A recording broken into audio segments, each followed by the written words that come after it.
Chapter 11. In which the plot thickens. His visit to M. de Treville being paid, the pensive D'Artagnan took the longest way homeward. On what was D'Artagnan thinking that he strayed thus from his path, gazing at the stars of heaven, and sometimes sighing, sometimes smiling? He was thinking of Madame Bonacieux. For an apprentice musketeer the young woman was almost an ideal of love. Pretty, mysterious, initiated in almost all the secrets of the court, which reflected such a charming gravity over her pleasing features, it might be surmised that she was not wholly unmoved, and this is an irresistible charm to novices in love. Moreover, D'Artagnan had delivered her from the hands of the demons who wished to search and ill-treat her, and this important service had established between them one of those sentiments of gratitude which so easily assume a more tender character. D'Artagnan already fancied himself, so rapid is the flight of our dreams upon the wings of imagination, accosted by a messenger from the young woman, who brought him some billet appointing a meeting, a gold chain or a diamond. We have observed that young cavaliers received presents from their king without shame. Let us add that in these times of lax morality they had no more delicacy with respect to the mistresses, and that the latter almost always left them valuable and durable remembrances, as if they essayed to conquer the fragility of their sentiments by the solidity of their gifts. Without a blush, men made their way in the world by the means of women blushing. Such as were only beautiful gave their beauty, whence without doubt comes the proverb, "The most beautiful girl in the world can only give what she has." Such as were rich gave in addition a part of their money, and a vast number of heroes of that gallant period may be cited who would neither have won their spurs in the first place, nor their battles afterward, without the purse, more or less furnished, which their mistress fastened to the saddle bow. D'Artagnan owned nothing. Provincial diffidence, that slight varnish, the ephemeral flower, that down of the peach, had evaporated to the winds through the little orthodox counsels which the Three Musketeers gave their friend. D'Artagnan, following the strange custom of the times, considered himself at Paris as on a campaign, neither more nor less than if he had been in Flanders, Spain yonder, woman here. In each there was an enemy to contend with and contributions to be levied. But, we must say, at the present moment D'Artagnan was ruled by a feeling much more noble and disinterested. The mercer had said that he was rich. The young man might easily guess that with so weak a man as M. Bonacieux, an interest was almost foreign to this commencement of love, which had been the consequence of it. We say almost, for the idea that a young, handsome, kind, and witty woman is at the same time rich takes nothing from the beginning of love, but on the contrary strengthens it. There are in affluence a crowd of aristocratic cares and caprices which are highly becoming to beauty. A fine and white stocking, a silken robe, a lace kerchief, a pretty slipper on the foot, a tasty ribbon on the head do not make an ugly woman pretty, but they make a pretty woman beautiful, without reckoning the hands which gain by all this. The hands, among women particularly, to be beautiful must be idle. Then D'Artagnan, as the reader, from whom we have not concealed the state of his fortune, very well knows, D'Artagnan was not a millionaire. He hoped to become one some day, but the time which in his own mind he fixed upon for this happy change was still far distant. In the meanwhile, how disheartening to see the woman one loves long for those thousands of nothings which constitute a woman's happiness, and be unable to give her those thousands of nothings. At least, when the woman is rich and the lover is not, that which he cannot offer she offers to herself, and although it is generally with her husband's money that she procures herself this indulgence, the gratitude for it seldom reverts to him. Then D'Artagnan, disposed to become the most tender of lovers, was at the same time a very devoted friend. In the midst of his amorous projects for the mercer's wife, he did not forget his friends. The pretty Madame Bonacieux was just the woman to walk with in the plain Saint-Denis or in the fair of Saint-Germain, in company with Athos, Porthos, and Aramis, to whom D'Artagnan had often remarked this. Then one could enjoy charming little dinners, where one touches on one side the hand of a friend, and on the other the foot of a mistress. Besides, on pressing occasions and extreme difficulties, D'Artagnan would become the preserver of his friends. M. Bonacieux, whom D'Artagnan had pushed into the hands of the officers, denying him aloud although he had promised in a whisper to save him? We are compelled to admit to our readers that D'Artagnan thought nothing about him in any way, or that if he did think of him, it was only to say to himself that he was very well where he was, wherever it might be. Love is the most selfish of all the passions. Let our readers reassure themselves. If D'Artagnan forgets his host or appears to forget him, under the pretense of not knowing where he has been carried, we will not forget him, and we know where he is. But for the moment, let us do as did the amorous Gascon. We will see after the worthy mercer later. D'Artagnan, reflecting on his future amours, addressing himself to the beautiful night, and smiling at the stars, ascended the Rue Cherche Midi or Chase Midi as it was then called. As he found himself in the quarter in which Aramis lived, he took it into his head to pay his friend a visit in order to explain the motives which had led him to send Planchet with a request that he would come instantly to the mousetrap. Now, if Aramis had been at home when Planchet came to his abode, he had doubtless hastened to the Rue des Fossoyeurs, and finding nobody there but his other two companions perhaps, they would not be able to conceive what all this meant. This mystery required an explanation, at least so D'Artagnan declared to himself. He likewise thought this was an opportunity for talking about pretty little Madame Bonacieux, of whom his head, if not his heart, was already full. We must never look for discretion in first love. First love is accompanied by such excessive joy that unless the joy be allowed to overflow, it will stifle you. Paris for 2 hours past had been dark and seemed a desert. 11 o'clock sounded from all the clocks of the Faubourg Saint-Germain. It was delightful weather. D'Artagnan was passing along a lane on the spot where the Rue d'Assas is now situated, breathing the balmy emanations which were borne upon the wind from the Rue de Vaugirard, and which arose from the gardens refreshed by the dews of evening and the breeze of night. From a distance resounded, deadened however by good shutters, the songs of the tipplers, enjoying themselves in the cabarets scattered along the plain. Arrived at the end of the lane, D'Artagnan turned to the left. The house in which Aramis dwelt was situated between the Rue Cassette and the Rue Servandoni. D'Artagnan had just passed the Rue Cassette, and already perceived the door of his friend's house, shaded by a mass of sycamores and clematis which formed a vast arch opposite the front of it, when he perceived something like a shadow issuing from the Rue Servandoni. This something was enveloped in a cloak, and D'Artagnan at first believed it was a man, but by the smallness of the form, the hesitation of the walk, and the indecision of the step, he soon discovered that it was a woman. Further, this woman, as if not certain of the house she was seeking, lifted up her eyes to look around her, stopped, went backward, and then returned again. D'Artagnan was perplexed. "Shall I go and offer her my services?" thought he. "By her step she must be young, perhaps she is pretty. Oh yes, but a woman who wanders in the streets at this hour only ventures out to meet her lover. If I should disturb a rendezvous, that would not be the best means of commencing an acquaintance." Meantime the young woman continued to advance, counting the houses and windows. This was neither long nor difficult. There were but 3 hotels in this part of the street, and only 2 windows looking toward the road, one of which was in a pavilion parallel to that which Aramis occupied, the other belonging to Aramis himself. "Pardieu," said D'Artagnan to himself, to whose mind the niece of the theologian reverted, "Pardieu, it would be droll if this belated dove should be in search of our friend's house. But on my soul it looks so. Ah, my dear Aramis, this time I shall find you out." And D'Artagnan, making himself as small as he could, concealed himself in the darkest side of the street near a stone bench placed at the back of a niche. The young woman continued to advance, and in addition to the lightness of her step, which had betrayed her, she emitted a little cough which denoted a sweet voice. D'Artagnan believed this cough to be a signal. Nevertheless, whether the cough had been answered by a similar signal which had fixed the irresolution of the nocturnal seeker, or whether without this aid she saw that she had arrived at the end of her journey, she resolutely drew near to Aramis's shutter, and tapped, at 3 equal intervals, with her bent finger. "This is all very fine, dear Aramis," murmured D'Artagnan. "Ah, Monsieur Hypocrite, I understand how you study theology." The 3 blows were scarcely struck, when the inside blind was opened and a light appeared through the panes of the outside shutter. "Ah, said the listener, "not through doors but through windows? Ah, this visit was expected. We shall see the windows open, and the lady enter by escalade. Very pretty." But to the great astonishment of D'Artagnan, the shutter remained closed. Still more, the light which had shone for an instant disappeared, and all was again in obscurity. D'Artagnan thought this could not last long, and continued to look with all his eyes and listen with all his ears. He was right. At the end of some seconds 2 sharp taps were heard inside. The young woman in the street replied by a single tap, and the shutter was opened a little way. It may be judged whether D'Artagnan looked or listened with avidity.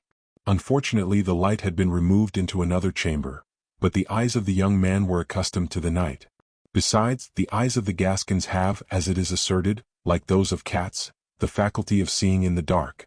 D'Artagnan then saw that the young woman took from her pocket a white object, which she unfolded quickly, and which took the form of a handkerchief.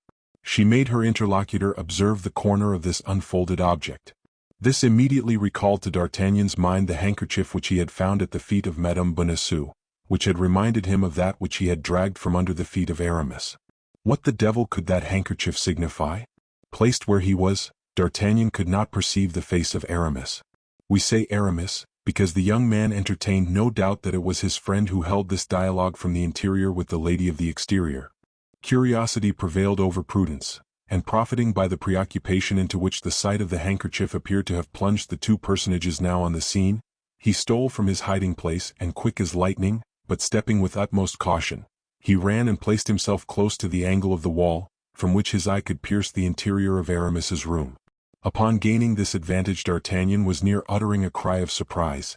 It was not Aramis who was conversing with the nocturnal visitor, it was a woman.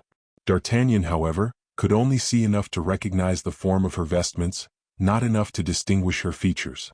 At the same instant the woman inside drew a second handkerchief from her pocket, and exchanged it for that which had just been shown to her. Then some words were spoken by the two women. At length the shutter closed. The woman who was outside the window turned round and passed within 4 steps of D'Artagnan, pulling down the hood of her mantle. But the precaution was too late. D'Artagnan had already recognized Madame Bonacieux. Madame Bonacieux. The suspicion that it was she had crossed the mind of D'Artagnan when she drew the handkerchief from her pocket. But what probability was there that Madame Bonacieux, who had sent for M. Laporte in order to be reconducted to the Louvre, should be running about the streets of Paris at 11:30 at night, at the risk of being abducted a second time? This must be, then, an affair of importance. And what is the most important affair to a woman of 25? Well, but was it on her own account, or on account of another, that she exposed herself to such hazards? This was a question the young man asked himself, whom the demon of jealousy already gnawed, being in heart neither more nor less than an accepted lover. There was a very simple means of satisfying himself whither Madame Bonacieux was going, that was to follow her. This method was so simple that D'Artagnan employed it quite naturally and instinctively. But at the sight of the young man, who detached himself from the wall like a statue walking from its niche, and at the noise of the steps which she heard resound behind her, Madame Bonacieux uttered a little cry and fled. D'Artagnan ran after her. It was not difficult for him to overtake a woman embarrassed with her cloak. He came up with her before she had traversed a third of the street. The unfortunate woman was exhausted, not by fatigue but by terror, and when D'Artagnan placed his hand upon her shoulder, she sank upon one knee, crying in a choking voice, "Kill me if you please, you shall know nothing." D'Artagnan raised her by passing his arm round her waist, but as he felt by her weight she was on the point of fainting, he made haste to reassure her by protestations of devotedness. These protestations were nothing for Madame Bonacieux, for such protestations may be made with the worst intentions in the world, but the voice was all. Madame Bonacieux thought she recognized the sound of that voice. She reopened her eyes, cast a quick glance upon the man who had terrified her so, and at once perceiving it was D'Artagnan, she uttered a cry of joy. "Oh, it is you, it is you! Thank God, thank God!" "Yes, it is I," said D'Artagnan. "It is I whom God has sent to watch over you." "Was it with that intention you followed me?" asked the young woman with a coquettish smile, whose somewhat bantering character resumed its influence, and with whom all fear had disappeared from the moment in which she recognized a friend in one she had taken for an enemy. "No," said D'Artagnan, "no, I confess it. It was chance that threw me in your way. I saw a woman knocking at the window of one of my friends." "One of your friends?" interrupted Madame Bonacieux. "Without doubt, Aramis is one of my best friends." "Aramis? Who is he?" Come, you won't tell me you don't know Aramis? This is the first time I ever heard his name pronounced." "It is the first time, then, that you ever went to that house?" "Undoubtedly."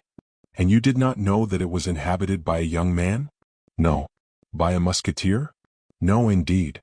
"It was not he, then, you came to seek?" "Not the least in the world. Besides, you must have seen that the person to whom I spoke was a woman." "That is true, but this woman is a friend of Aramis." "I know nothing of that." "Since she lodges with him." "That does not concern me." "But who is she?" "Oh, that is not my secret." "My dear Madame Bonacieux, you are charming, but at the same time you are one of the most mysterious women. Do I lose by that?"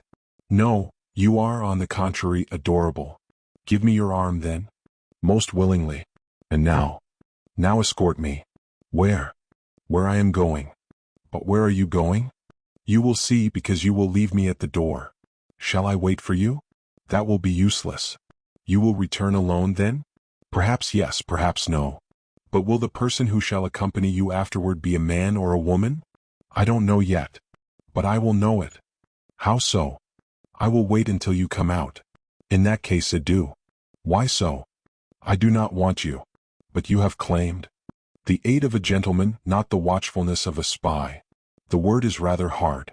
How are they called who follow others in spite of them? They are indiscreet. The word is too mild. Well, madam, I perceive I must do as you wish. Why did you deprive yourself of the merit of doing so at once?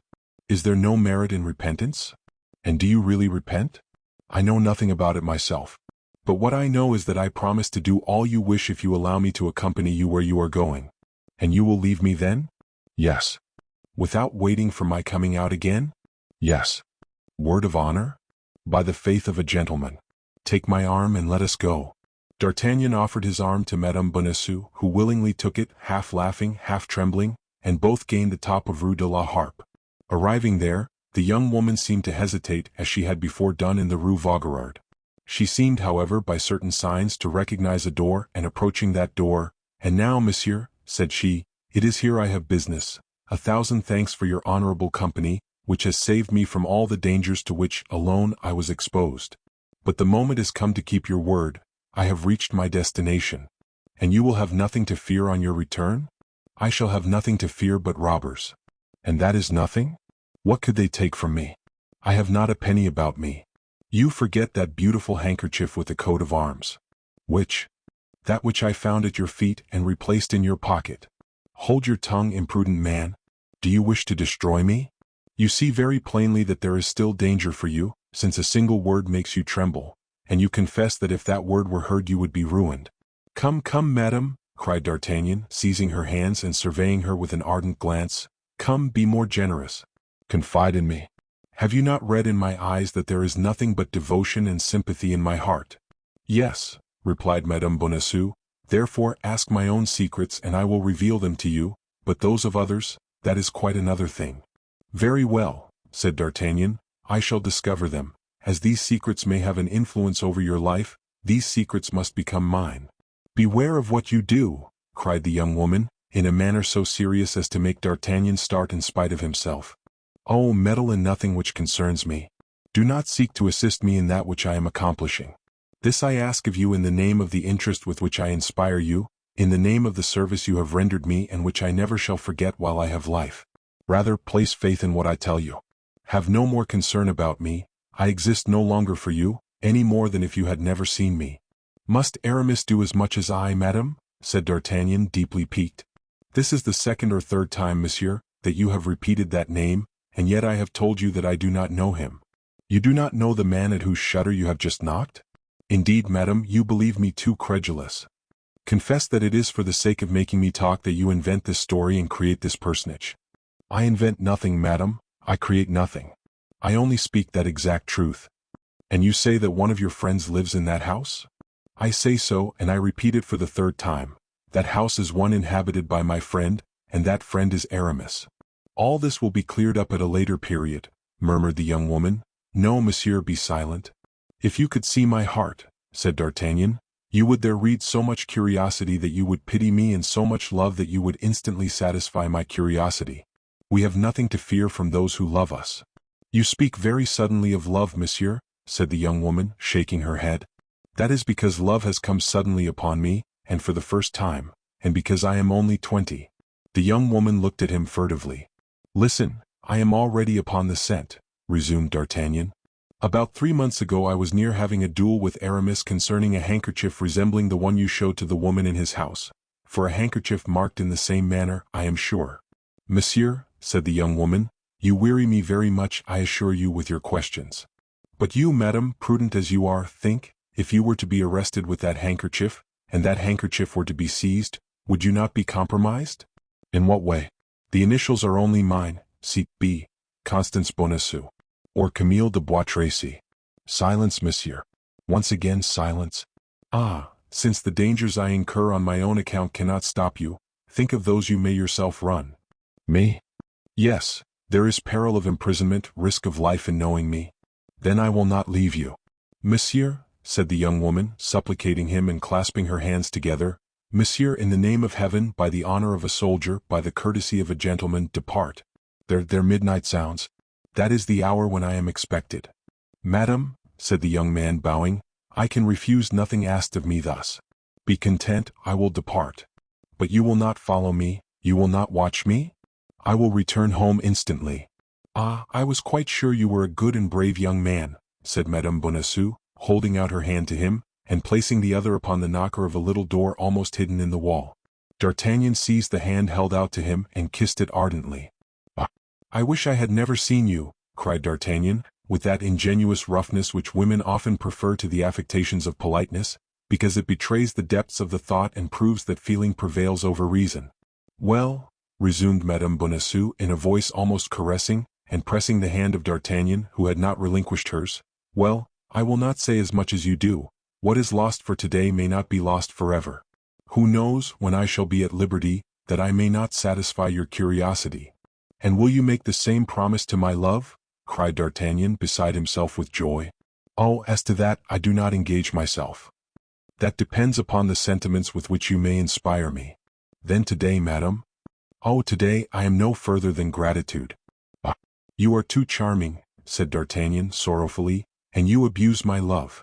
No, I use your generosity, that's all. But be of good cheer, with certain people everything comes round.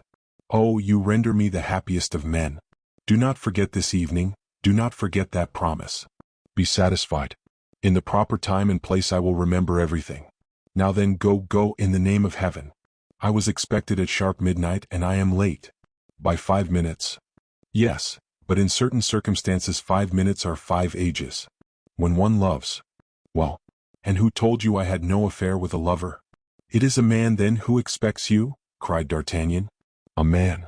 The discussion is going to begin again, said Madame Bonacieux, with a half-smile which was not exempt from a tinge of impatience. No, I depart. I believe in you, and I would have all the merit of my devotion, even if that devotion were stupidity. Adieu, madame, adieu. And as if he only felt strength to detach himself by a violent effort from the hand he held, he sprang away running, while Madame Bonacieux knocked, as at the shutter, 3 light and regular taps. When he had gained the angle of the street he turned. The door had been opened and shut again. The mercer's pretty wife had disappeared. D'Artagnan pursued his way.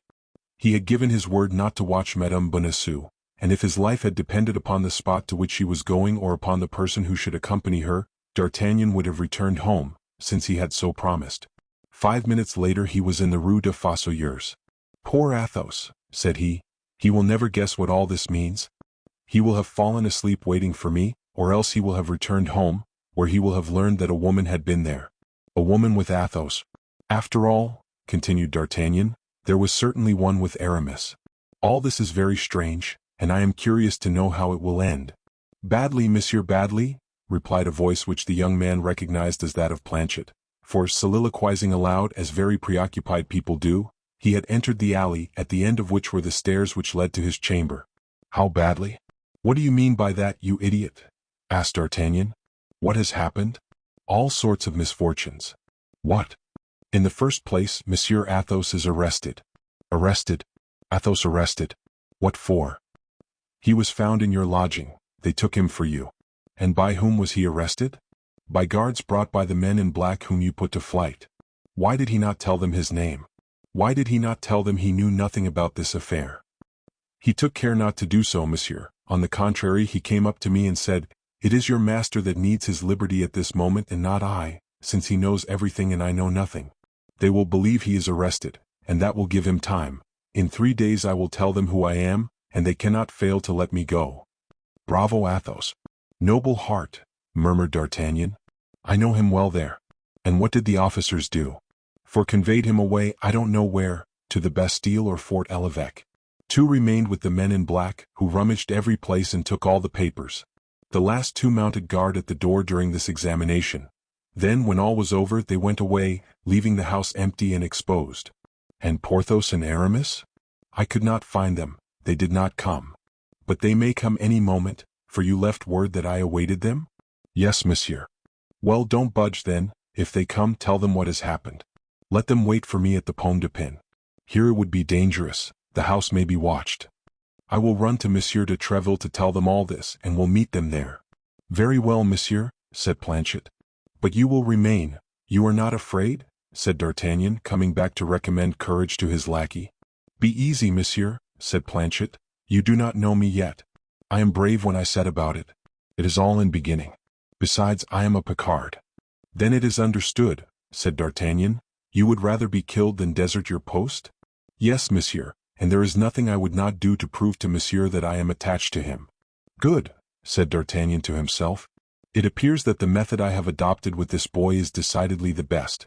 I shall use it again upon occasion. And with all the swiftness of his legs, already a little fatigued however, with the perambulations of the day, D'Artagnan directed his course toward M. de Treville's. De Treville was not at his hotel. His company was on guard at the Louvre. He was at the Louvre with his company. It was necessary to reach M. de Treville. It was important that he should be informed of what was passing. D'Artagnan resolved to try and enter the Louvre. His costume of guardsman in the company of M. de Cessert ought to be his passport. He therefore went down the Rue de Petit Augustins and came up to the quay in order to take the new bridge. He had at first an idea of crossing by the ferry, but on gaining the riverside, he had mechanically put his hand into his pocket, and perceived that he had not wherewithal to pay his passage. As he gained the top of the Rue Guénégaud, he saw two persons coming out of the Rue Dauphine whose appearance very much struck him. Of the two persons who composed this group, one was a man and the other a woman. The woman had the outline of Madame Bonacieux. The man resembled Aramis so much as to be mistaken for him. Besides, the woman wore that black mantle which D'Artagnan could still see outlined on the shutter of the Rue de Vaugirard and on the door of the Rue de la Harpe. Still further, the man wore the uniform of a musketeer. The woman's hood was pulled down, and the man held a handkerchief to his face. Both, as this double precaution indicated, had an interest in not being recognized. They took the bridge. That was D'Artagnan's road as he was going to the Louvre. D'Artagnan followed them. He had not gone 20 steps before he became convinced that the woman was really Madame Bonacieux and that the man was Aramis. He felt at that instant all the suspicions of jealousy agitating his heart. He felt himself doubly betrayed by his friend and by her whom he already loved like a mistress. Madame Bonacieux had declared to him, by all the gods, that she did not know Aramis, and a quarter of an hour after having made this assertion, he found her hanging on the arm of Aramis.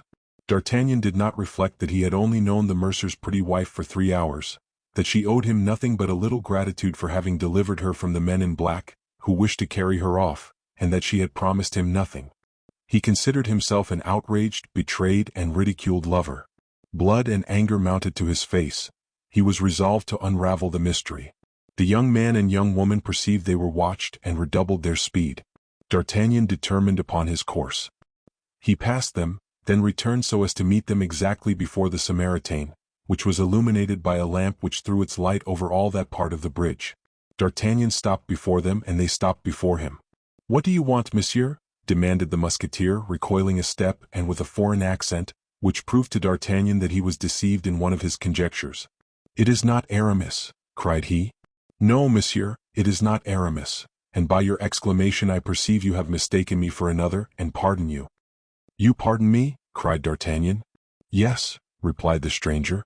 "Allow me then to pass on, since it is not with me you have anything to do."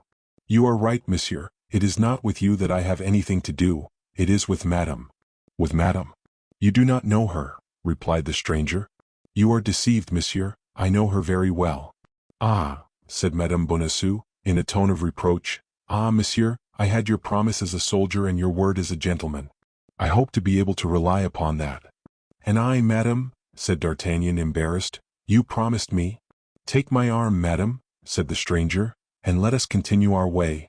D'Artagnan, however, stupefied, cast down, annihilated by all that happened, stood, with crossed arms, before the musketeer and Madame Bonacieux. The musketeer advanced 2 steps, and pushed D'Artagnan aside with his hand. D'Artagnan made a spring backward and drew his sword. At the same time, and with the rapidity of lightning, the stranger drew his. "In the name of heaven, my lord," cried Madame Bonacieux, throwing herself between the combatants and seizing the swords with her hands.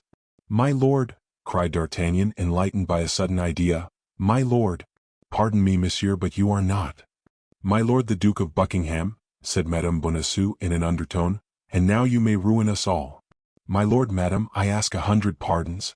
But I love her, my lord, and was jealous. You know what it is to love, my lord. Pardon me, and then tell me how I can risk my life to serve your grace." "You are a brave young man," said Buckingham, holding out his hand to D'Artagnan, who pressed it respectfully. "You offer me your services. With the same frankness I accept them. Follow us at a distance of 20 paces as far as the Louvre, and if anyone watches us, slay him." D'Artagnan placed his naked sword under his arm, allowed the Duke and Madame Bonacieux to take 20 steps ahead, and then followed them, ready to execute the instructions of the noble and elegant minister of Charles I.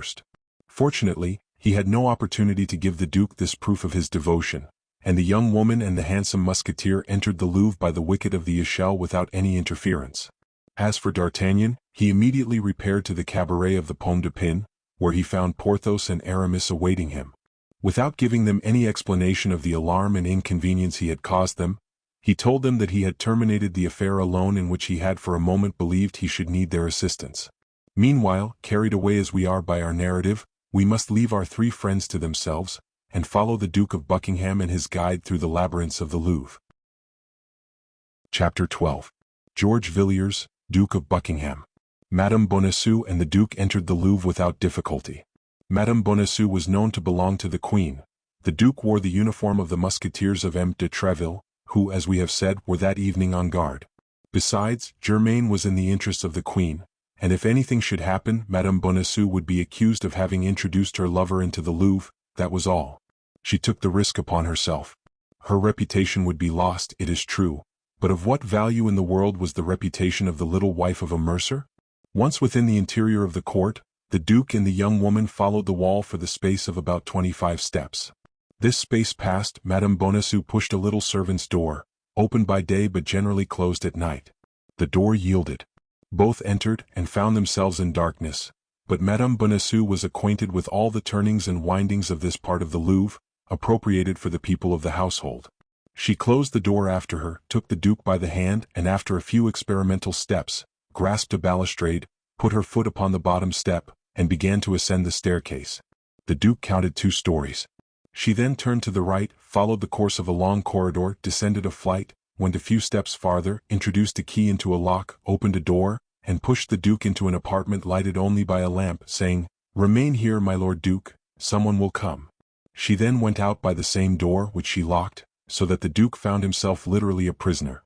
Nevertheless, isolated as he was, we must say that the Duke of Buckingham did not experience an instant of fear.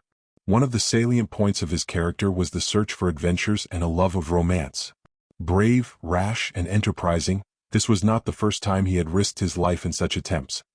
He had learned that the pretended message from Anne of Austria, upon the faith of which he had come to Paris, was a snare, but instead of regaining England, he had, abusing the position in which he had been placed, declared to the Queen that he would not depart without seeing her. The Queen had at first positively refused, but at length became afraid that the Duke, if exasperated, would commit some folly. She had already decided upon seeing him and urging his immediate departure, when, on the very evening of coming to this decision, Madame Bonacieux, who was charged with going to fetch the Duke and conducting him to the Louvre, was abducted. For 2 days no one knew what had become of her, and everything remained in suspense.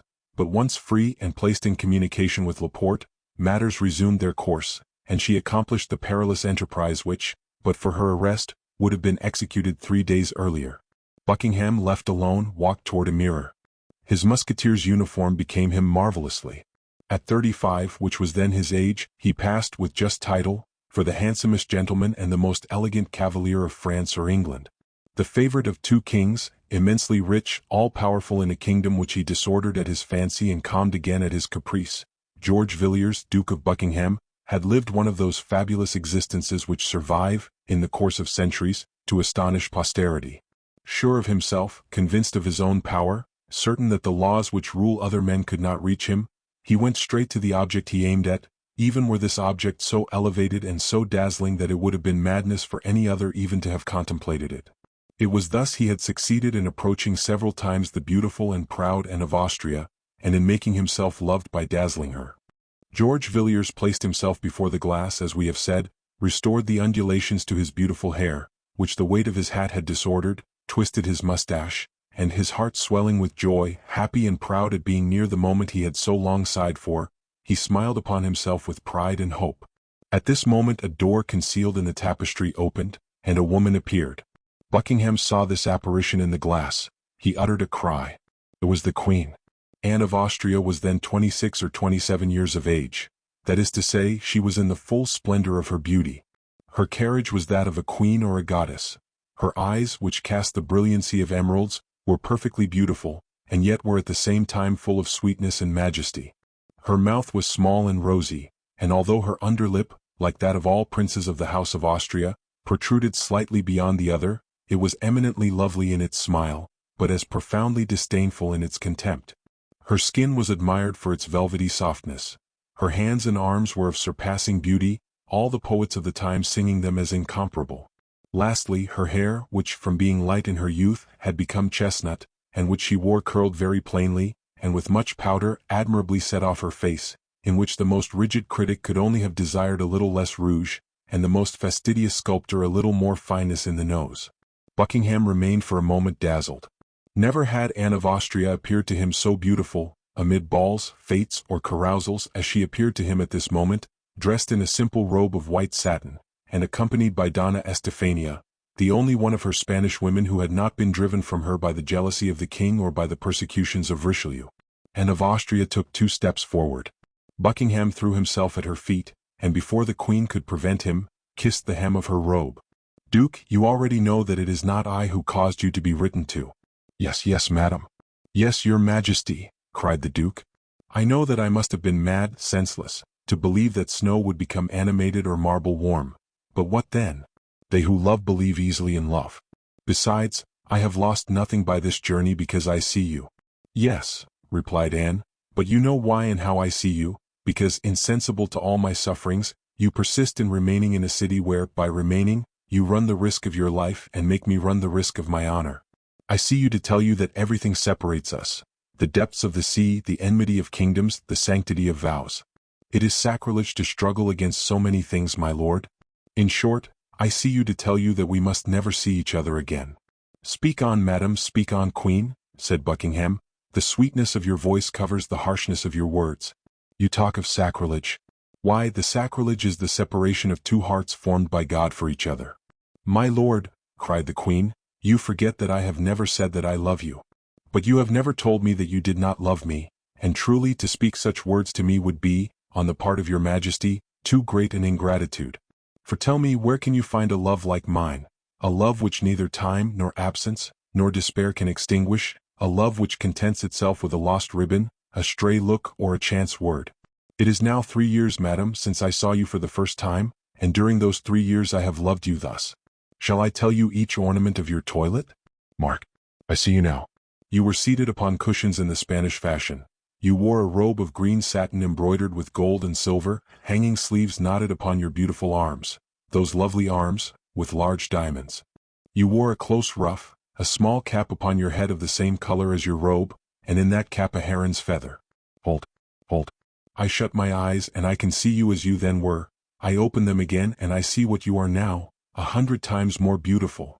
"What folly," murmured Anne of Austria, who had not the courage to find fault with the duke for having so well preserved her portrait in his heart.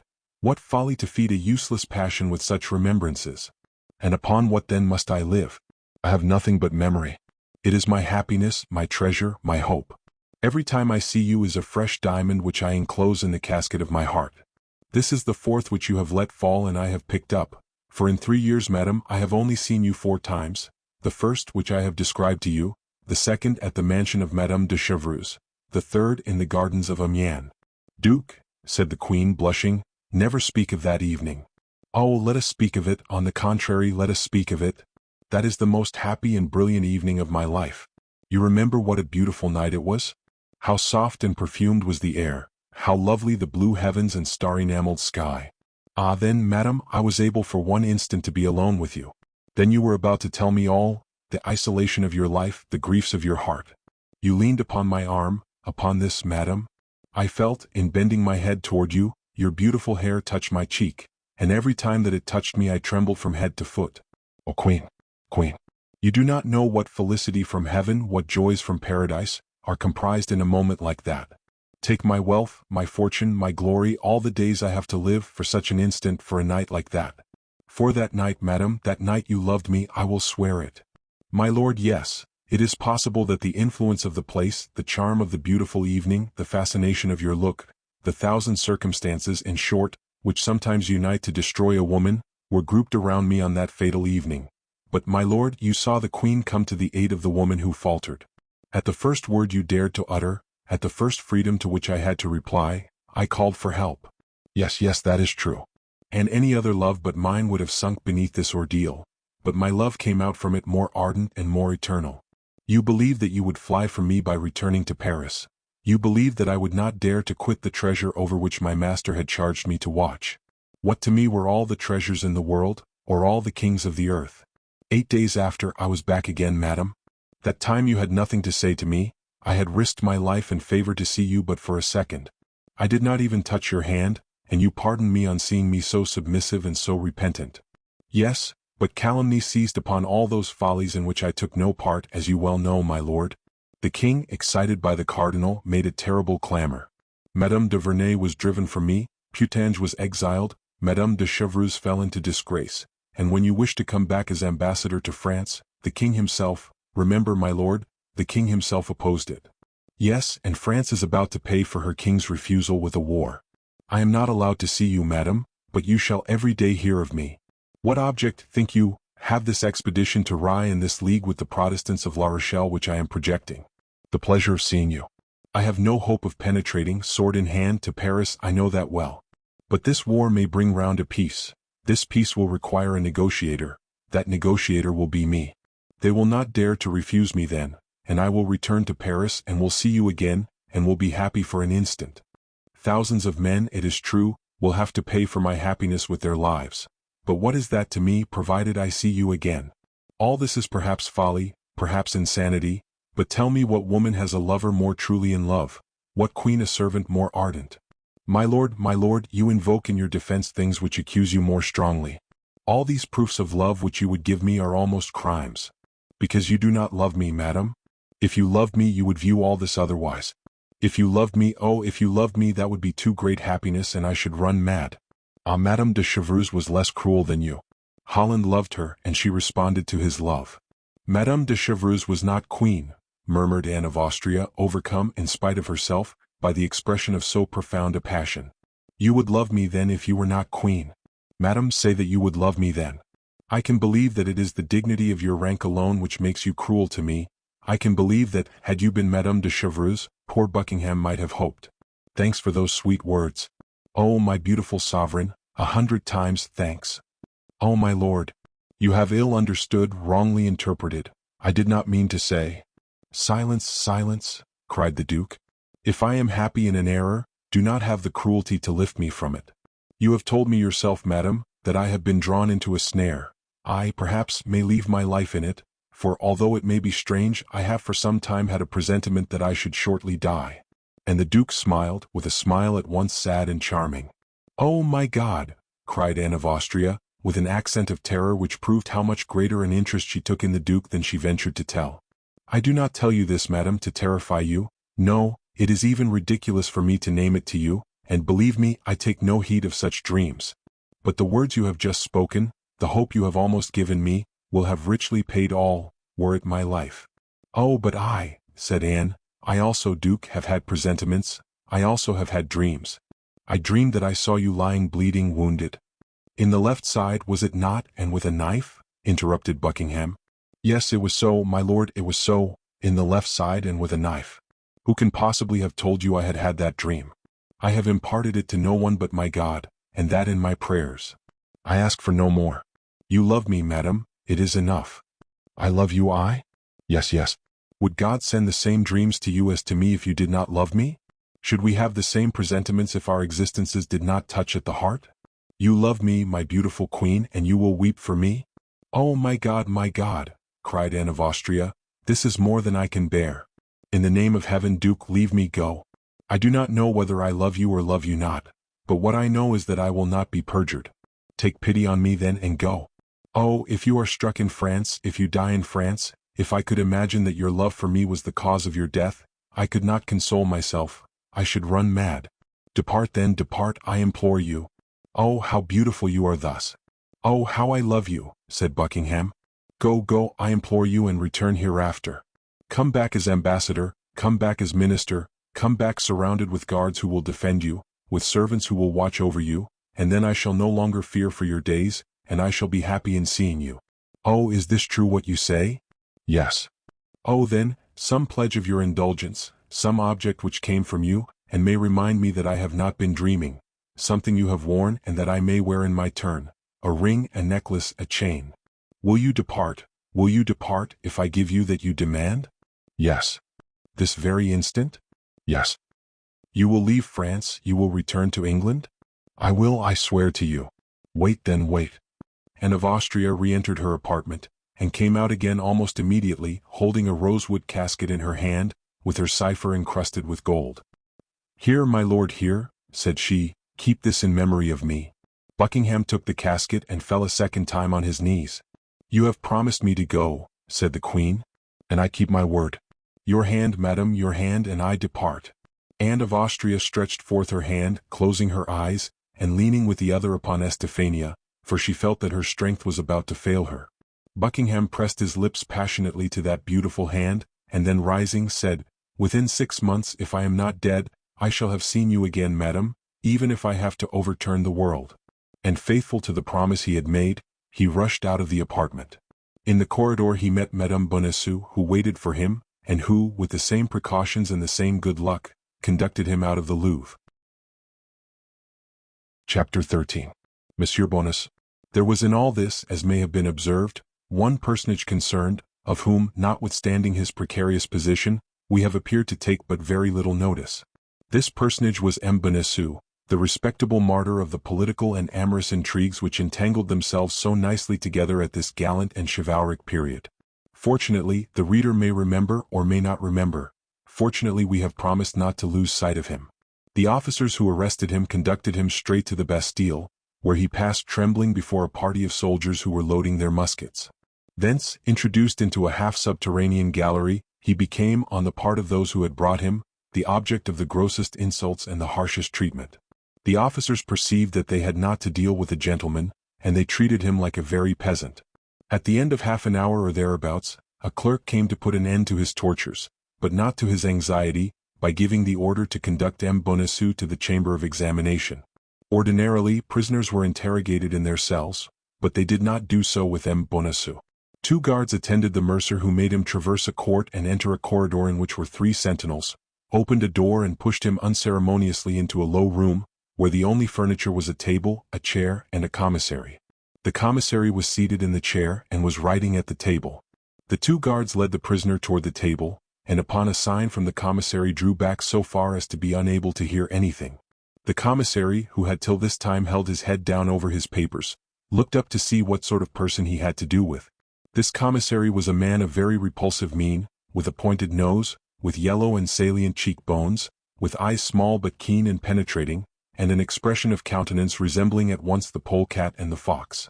His head, supported by a long and flexible neck, issued from his large black robe, balancing itself with a motion very much like that of the tortoise thrusting his head out of his shell. He began by asking M. Bonacieux his name, age, condition, and abode. The accused replied that his name was Jacques-Michel Bonacieux, that he was 51 years old, a retired mercer, and lived Rue des Fossoyeurs, No. 14. The commissary then, instead of continuing to interrogate him, made him a long speech upon the danger there is for an obscure citizen to meddle with public matters.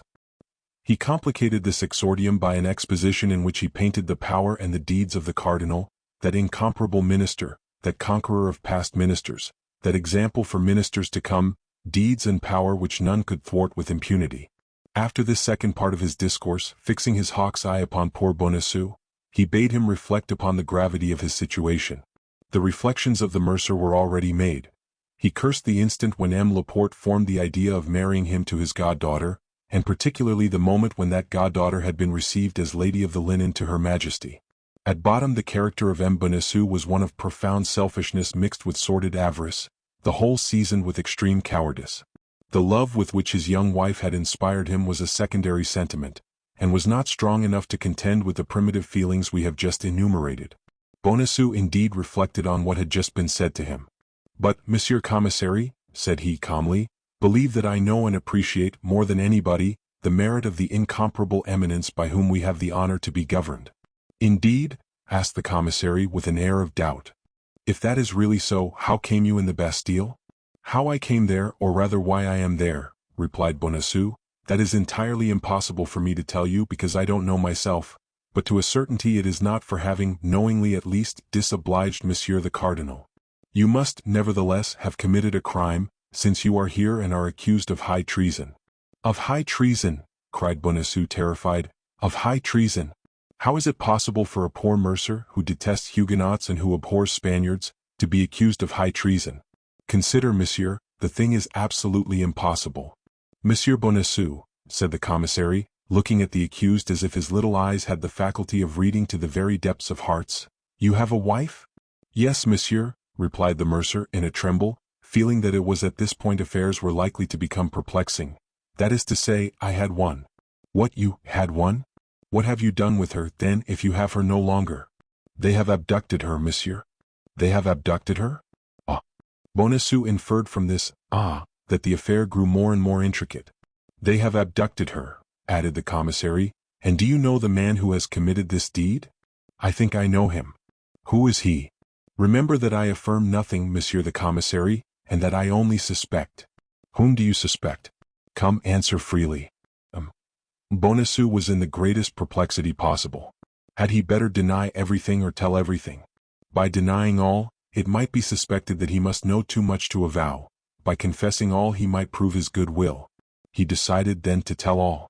"I suspect," said he, "a tall, dark man of lofty carriage who has the air of a great lord. He has followed us several times, as I think, when I have waited for my wife at the wicket of the Louvre to escort her home." The commissary now appeared to experience a little uneasiness. "And his name?" said he. "Oh, as to his name, I know nothing about it, but if I were ever to meet him I should recognize him in an instant, I will answer for it, were he among 1,000 persons." The face of the commissary grew still darker. "You should recognize him among 1,000, say you?" continued he.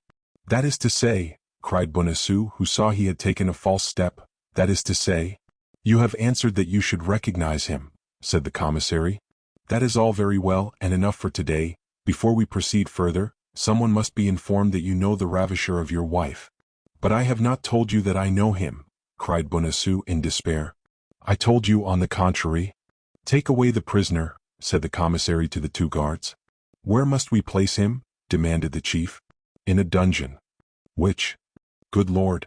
In the first one handy, provided it is safe," said the commissary, with an indifference which penetrated poor Bonacieux with horror. "Alas, alas," said he to himself, "misfortune is over my head, my wife must have committed some frightful crime. They believe me her accomplice and will punish me with her. She must have spoken, she must have confessed everything, a woman is so weak. A dungeon. The first he comes to. That's it. A night is soon past, and tomorrow to the wheel, to the gallows. Oh my God, have pity on me." Without listening the least in the world to the lamentations of M. Bonacieux, lamentations to which, besides, they must have been pretty well accustomed, the 2 guards took the prisoner each by an arm and led him away, while the commissary wrote a letter in haste and dispatched it by an officer in waiting.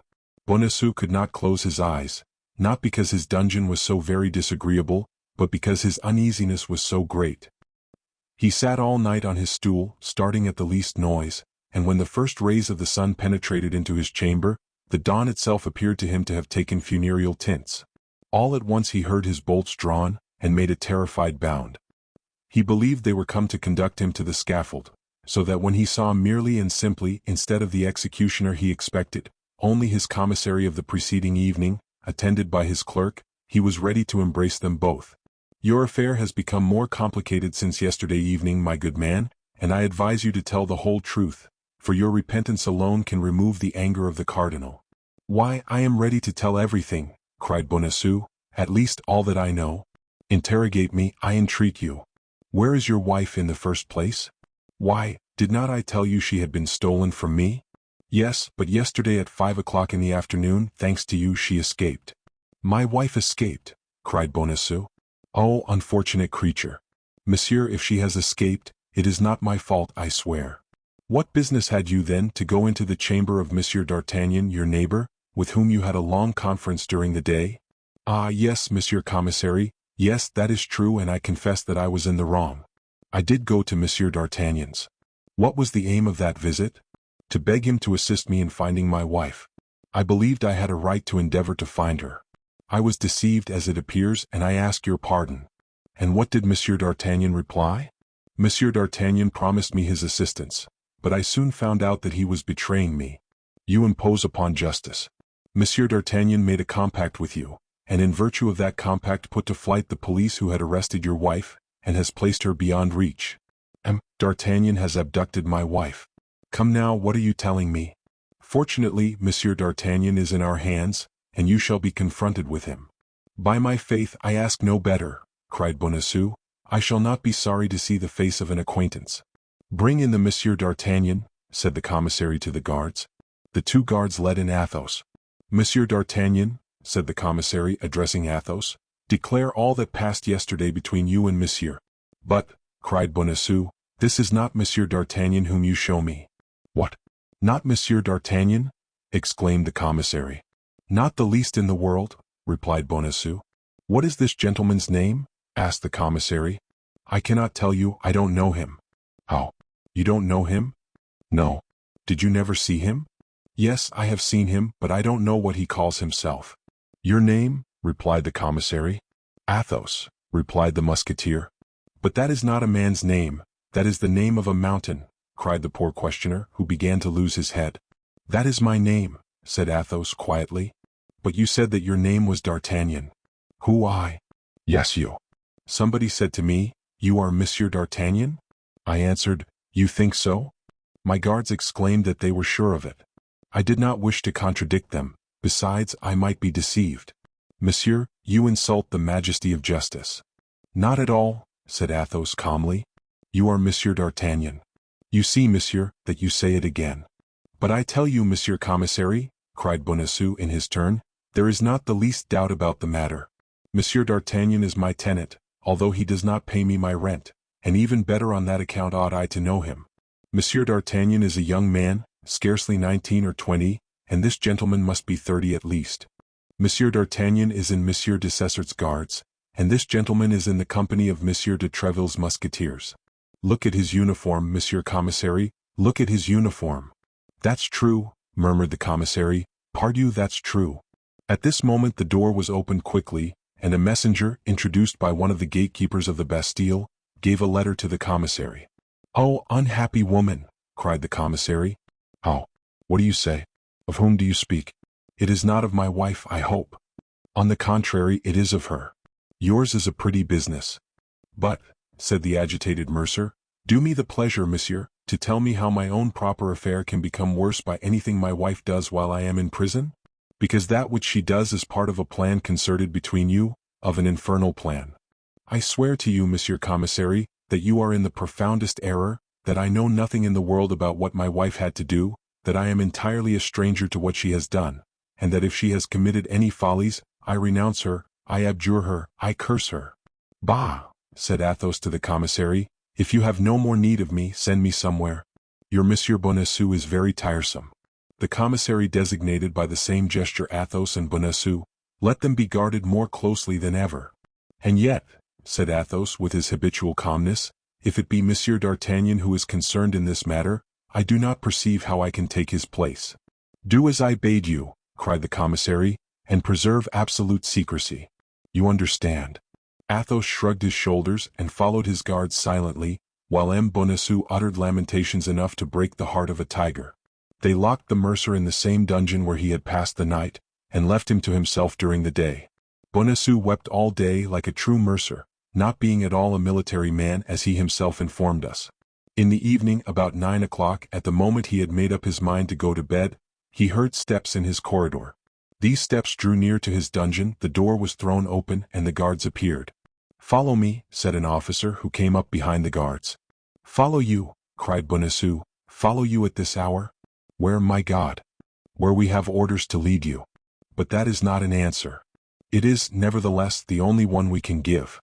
Ah, my God, murmured the poor mercer, now indeed I am lost. And he followed the guards who came for him, mechanically and without resistance. He passed along the same corridor as before, crossed one court, then a second side of a building. At length, at the gate of the entrance court he found a carriage surrounded by 4 guards on horseback. They made him enter this carriage, the officer placed himself by his side, the door was locked, and they were left in a rolling prison. The carriage was put in motion as slowly as a funeral car. Through the closely fastened windows the prisoner could perceive the houses and the pavement, that was all. But, true Parisian as he was, Bonacieux could recognize every street by the milestones, the signs, and the lamps. At the moment of arriving at St. Paul, the spot where such as were condemned at the Bastille were executed, he was near fainting and crossed himself twice. He thought the carriage was about to stop there. The carriage, however, passed on. Farther on, a still greater terror seized him on passing by the cemetery of Saint Jean, where state criminals were buried. One thing, however, reassured him. He remembered that before they were buried their heads were generally cut off, and he felt that his head was still on his shoulders. But when he saw the carriage take the way to La Grève, when he perceived the pointed roof of the Hôtel de Ville, and the carriage passed under the arcade, he believed it was over with him. He wished to confess to the officer, and upon his refusal, uttered such pitiable cries that the officer told him that if he continued to deafen him thus, he should put a gag in his mouth. This measure somewhat reassured Bonacieux. If they meant to execute him at La Grève, it could scarcely be worth while to gag him, as they had nearly reached the place of execution. Indeed, the carriage crossed the fatal spot without stopping. There remained, then, no other place to fear but the Traitor's Cross. The carriage was taking the direct road to it. This time there was no longer any doubt. It was at the Traitor's Cross that lesser criminals were executed.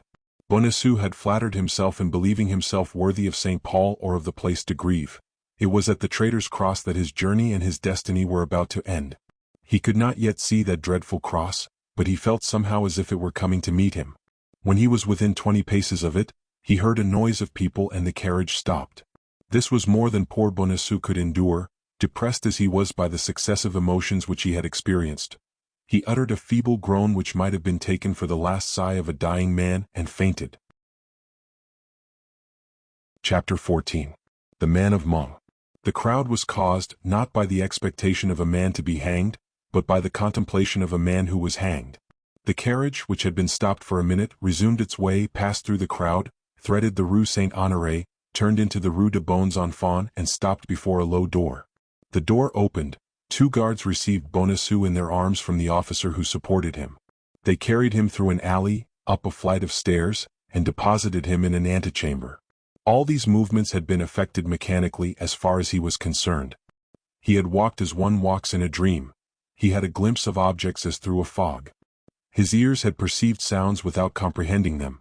He might have been executed at that moment without his making a single gesture in his own defense or uttering a cry to implore mercy. He remained on the bench, with his back leaning against the wall and his hands hanging down, exactly on the spot where the guards placed him. On looking around him, however, as he could perceive no threatening object, as nothing indicated that he ran any real danger, as the bench was comfortably covered with a well-stuffed cushion, as the wall was ornamented with a beautiful cord of leather, and as large red damask curtains, fastened back by gold clasps, floated before the window, he perceived by degrees that his fear was exaggerated, and he began to turn his head to the right and the left, upward and downward. At this movement, which nobody opposed, he resumed a little courage, and ventured to draw up one leg and then the other. At length, with the help of his 2 hands he lifted himself from the bench, and found himself on his feet. At this moment an officer with a pleasant face opened a door, continued to exchange some words with a person in the next chamber, and then came up to the prisoner. "Is your name Bonacieux?" said he. "Yes, monsieur officer," stammered the mercer, "more dead than alive, at your service." "Come in," said the officer. And he moved out of the way to let the mercer pass. The latter obeyed without reply and entered the chamber, where he appeared to be expected. It was a large cabinet, close and stifling, with the walls furnished with arms offensive and defensive, and in which there was already a fire, although it was scarcely the end of the month of September. A square table, covered with books and papers, upon which was unrolled an immense plan of the city of La Rochelle, occupied the center of the room. Standing before the chimney was a man of middle height, of a haughty, proud mien, with piercing eyes, a large brow, and a thin face, which was made still longer by a royal or imperial as it is now called, surmounted by a pair of mustaches. Although this man was scarcely 36 or 37 years of age, hair, mustaches, and royal, all began to be gray. This man, except a sword, had all the appearance of a soldier, and his buff boots, still slightly covered with dust, indicated that he had been on horseback in the course of the day. This man was Armand Jean Duplessis, Cardinal de Richelieu, not such as he is now represented, broken down like an old man, suffering like a martyr, his body bent, his voice failing, buried in a large armchair as in an anticipated tomb. no longer living but by the strength of his genius, and no longer maintaining the struggle with Europe but by the eternal application of his thoughts, but such as he really was at this period, that is to say, an active and gallant cavalier, already weak of body, but sustained by that moral power which made of him one of the most extraordinary men that ever lived, preparing, after having supported the Duc de Nevers in his duchy of Mantua, after having taken Nîmes, Castres, and Uzes, to drive the English from the Isle of Rye and lay siege to La Rochelle. At first sight, nothing denoted the cardinal, and it was impossible for those who did not know his face to guess in whose presence they were. The poor mercer remained standing at the door, while the eyes of the personage we have just described were fixed upon him, and appeared to wish to penetrate even into the depths of the past. "Is this that Bonacieux?" asked he after a moment of silence. "Yes, monseigneur," replied the officer. "That's well. Give me those papers and leave us." The officer took from the table the papers pointed out, gave them to him who asked for them, bowed to the ground and retired. Bonacieux recognized in these papers his interrogatories of the Bastille. From time to time the man by the chimney raised his eyes from the writings, and plunged them like poniards into the heart of the poor mercer. At the end of 10 minutes of reading and 10 seconds of examination, the cardinal was satisfied. "That head has never conspired," murmured he, "but it matters not, we will see." "You are accused of high treason," said the cardinal, slowly. "So I have been told already, monseigneur," cried Bonacieux, giving his interrogator the title he had heard the officer give him, "but I swear to you that I know nothing about it." The cardinal repressed a smile. "You have conspired with your wife, with Madame de Chevreuse, and with my Lord Duke of Buckingham." "Indeed, monseigneur," responded the mercer, "I have heard her pronounce all those names." "And on what occasion?" "She said that the Cardinal de Richelieu had drawn the Duke of Buckingham to Paris to ruin him and to ruin the Queen." "She said that?" cried the cardinal with violence. "Yes, monseigneur, but I told her she was wrong to talk about such things, and that his eminence was incapable." "Hold your tongue. You are stupid," replied the cardinal. "That's exactly what my wife said, monseigneur." "Do you know who carried off your wife?" "No, monseigneur." "You have suspicions, nevertheless?" "Yes, monseigneur, but these suspicions appear to be disagreeable to monsieur the commissary, and I no longer have them." "Your wife has escaped. Did you know that?" "No, monseigneur. I learned it since I have been in prison, and that from the conversation of monsieur the commissary, an amiable man." The cardinal repressed another smile. "Then you are ignorant of what has become of your wife since her flight?" "Absolutely, monseigneur, but she has most likely returned to the Louvre." "At 1 o'clock this morning she had not returned." "My God! What can have become of her, then?" "We shall know, be assured. Nothing is concealed from the cardinal. The cardinal knows everything." "In that case, monseigneur, do you believe the cardinal will be so kind as to tell me what has become of my wife?" "Perhaps he may, but you must, in the first place, reveal to the cardinal all you know of your wife's relations with Madame de Chevreuse." "But, monseigneur, I know nothing about them. I have never seen her." "When you went to fetch your wife from the Louvre, did you always return directly home?" "Scarcely ever. She had business to transact with linen drapers, to whose houses I conducted her." "And how many were there of these linen drapers?" "Two, monseigneur." "And where did they live?" "One in Rue de Vaugirard, the other Rue de la Harpe." "Did you go into these houses with her?" "Never, monseigneur, I waited at the door." "And what excuse did she give you for entering all alone?" "She gave me none, she told me to wait and I waited." "You are a very complaisant husband, my dear Monsieur Bonacieux," said the cardinal. "He calls me his dear monsieur," said the mercer to himself. "Peste! Matters are going all right. Should you know those doors again?" "Yes." "Do you know the numbers?" "Yes." "What are they?" "No." 25 in the Rue de Vaugirard, 75 in the Rue de Louisiana Harpe." "That's well," said the cardinal. At these words he took up a silver bell and rang it. The officer entered. "Go," said he in a subdued voice, "and find Rochefort. Tell him to come to me immediately if he has returned." "The count is here," said the officer, "and requests to speak with your eminence instantly." "Let him come in then," said the cardinal quickly. The officer sprang out of the apartment with that alacrity which all the servants of the cardinal displayed in obeying him.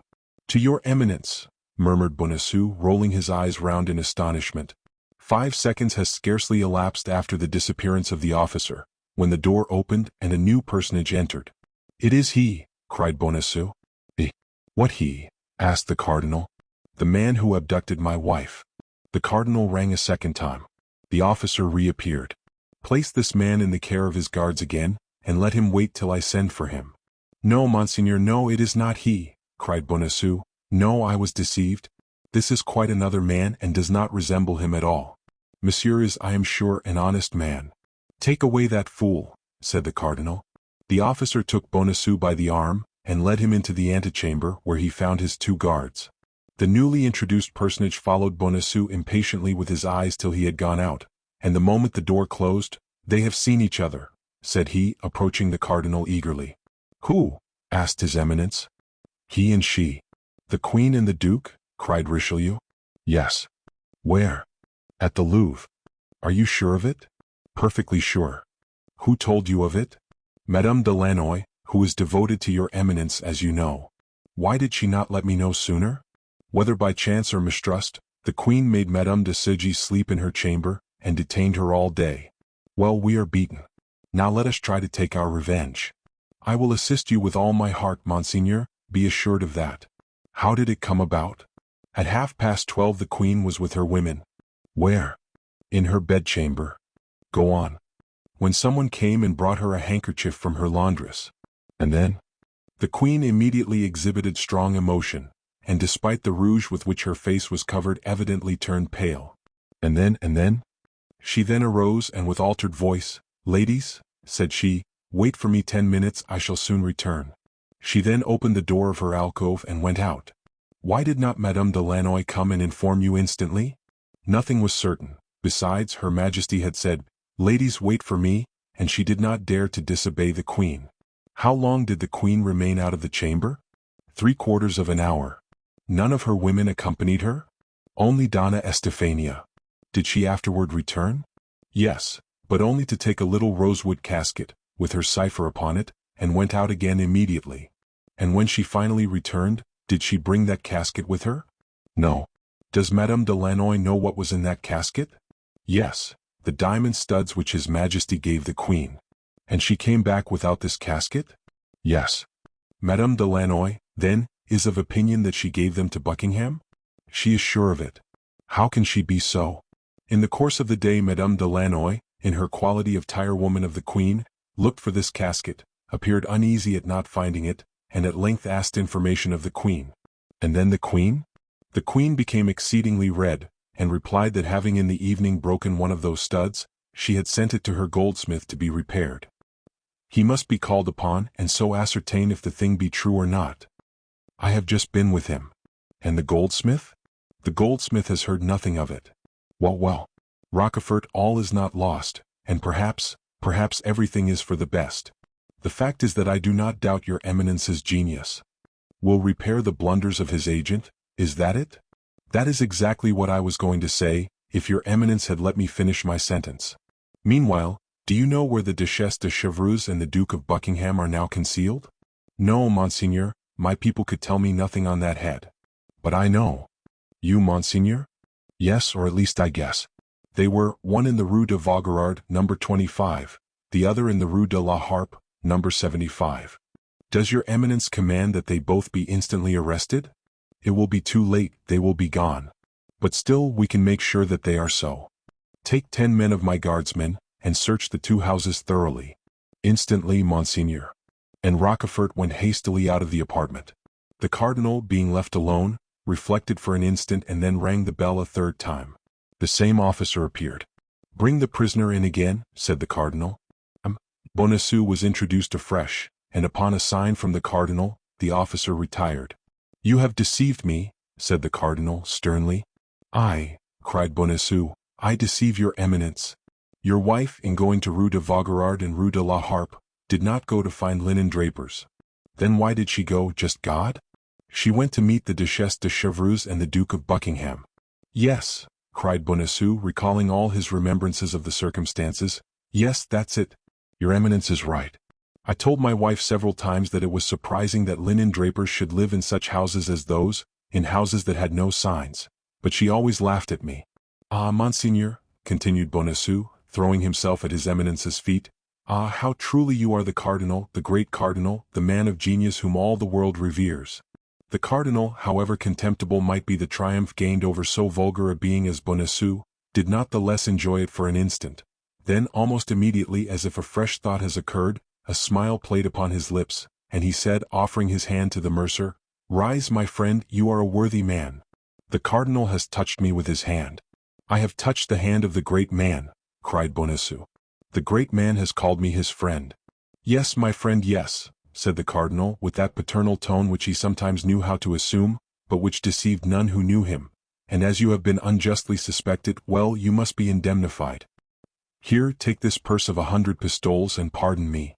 "I pardon you, monseigneur," said Bonacieux, hesitating to take the purse, fearing, doubtless, that this pretended gift was but a pleasantry. "But you are able to have me arrested, you are able to have me tortured, you are able to have me hanged. You are the master, and I could not have the least word to say." "Pardon you, monseigneur. You cannot mean that." "Ah, my dear Monsieur Bonacieux, you are generous in this matter. I see it and I thank you for it. Thus, then, you will take this bag and you will go away without being too malcontent." "I go away enchanted." "Farewell then, or rather, au revoir, for I hope we shall meet again." "Whenever Monseigneur wishes, I am always at His Eminence's orders." "That will be frequently, I assure you, for I have found something extremely agreeable in your conversation." "Oh, Monseigneur." "Au revoir, Monsieur Bonacieux, au revoir." And the cardinal made him a sign with his hand, to which Bonacieux replied by bowing to the ground.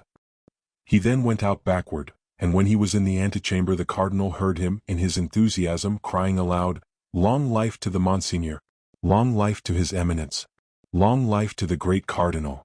The cardinal listened with a smile to this vociferous manifestation of the feelings of M. Bonacieux, and then, when Bonacieux's cries were no longer audible, "Good," said he, "that man would henceforward lay down his life for me." And the cardinal began to examine with the greatest attention the map of La Rochelle, which, as we have said, lay open on the desk, tracing with a pencil the line in which the famous dike was to pass which, 18 months later, shut up the port of the besieged city. As he was in the deepest of his strategic meditations, the door opened and Rochefort returned. "Well?" said the cardinal, eagerly, rising with a promptitude which proved the degree of importance he attached to the commission with which he had charged the count. "Well," said the latter, "a young woman of about 26 or 28 years of age, and a man of from 35 to 40, have indeed lodged at the two houses pointed out by your Eminence, but the woman left last night, and the man this morning." "It was they," cried the cardinal, looking at the clock, "and now it is too late to have them pursued. The Duchess is at Tours and the Duke at Boulogne. It is in London they must be found. What are your Eminence's orders?" "Not a word of what has passed. Let the Queen remain in perfect security, let her be ignorant that we know her secret. Let her believe that we are in search of some conspiracy or other. Send me the keeper of the seals, Seguier." "And that man, what has your Eminence done with him?" "What man?" asked the cardinal. "That Bonacieux. I have done with him all that could be done. I have made him a spy upon his wife." The Comte de Rochefort bowed like a man who acknowledges the superiority of the master as great, and retired. Left alone, the cardinal seated himself again and wrote a letter, which he secured with his special seal. Then he rang. The officer entered for the 4th time. "Tell Vitry to come to me," said he, "and tell him to get ready for a journey." An instant after, the man he asked for was before him, booted and spurred. "Vitry," said he, "you will go with all speed to London. You must not stop an instant on the way. You will deliver this letter to Milady. Here is an order for 200 pistoles. Call upon my treasurer and get the money.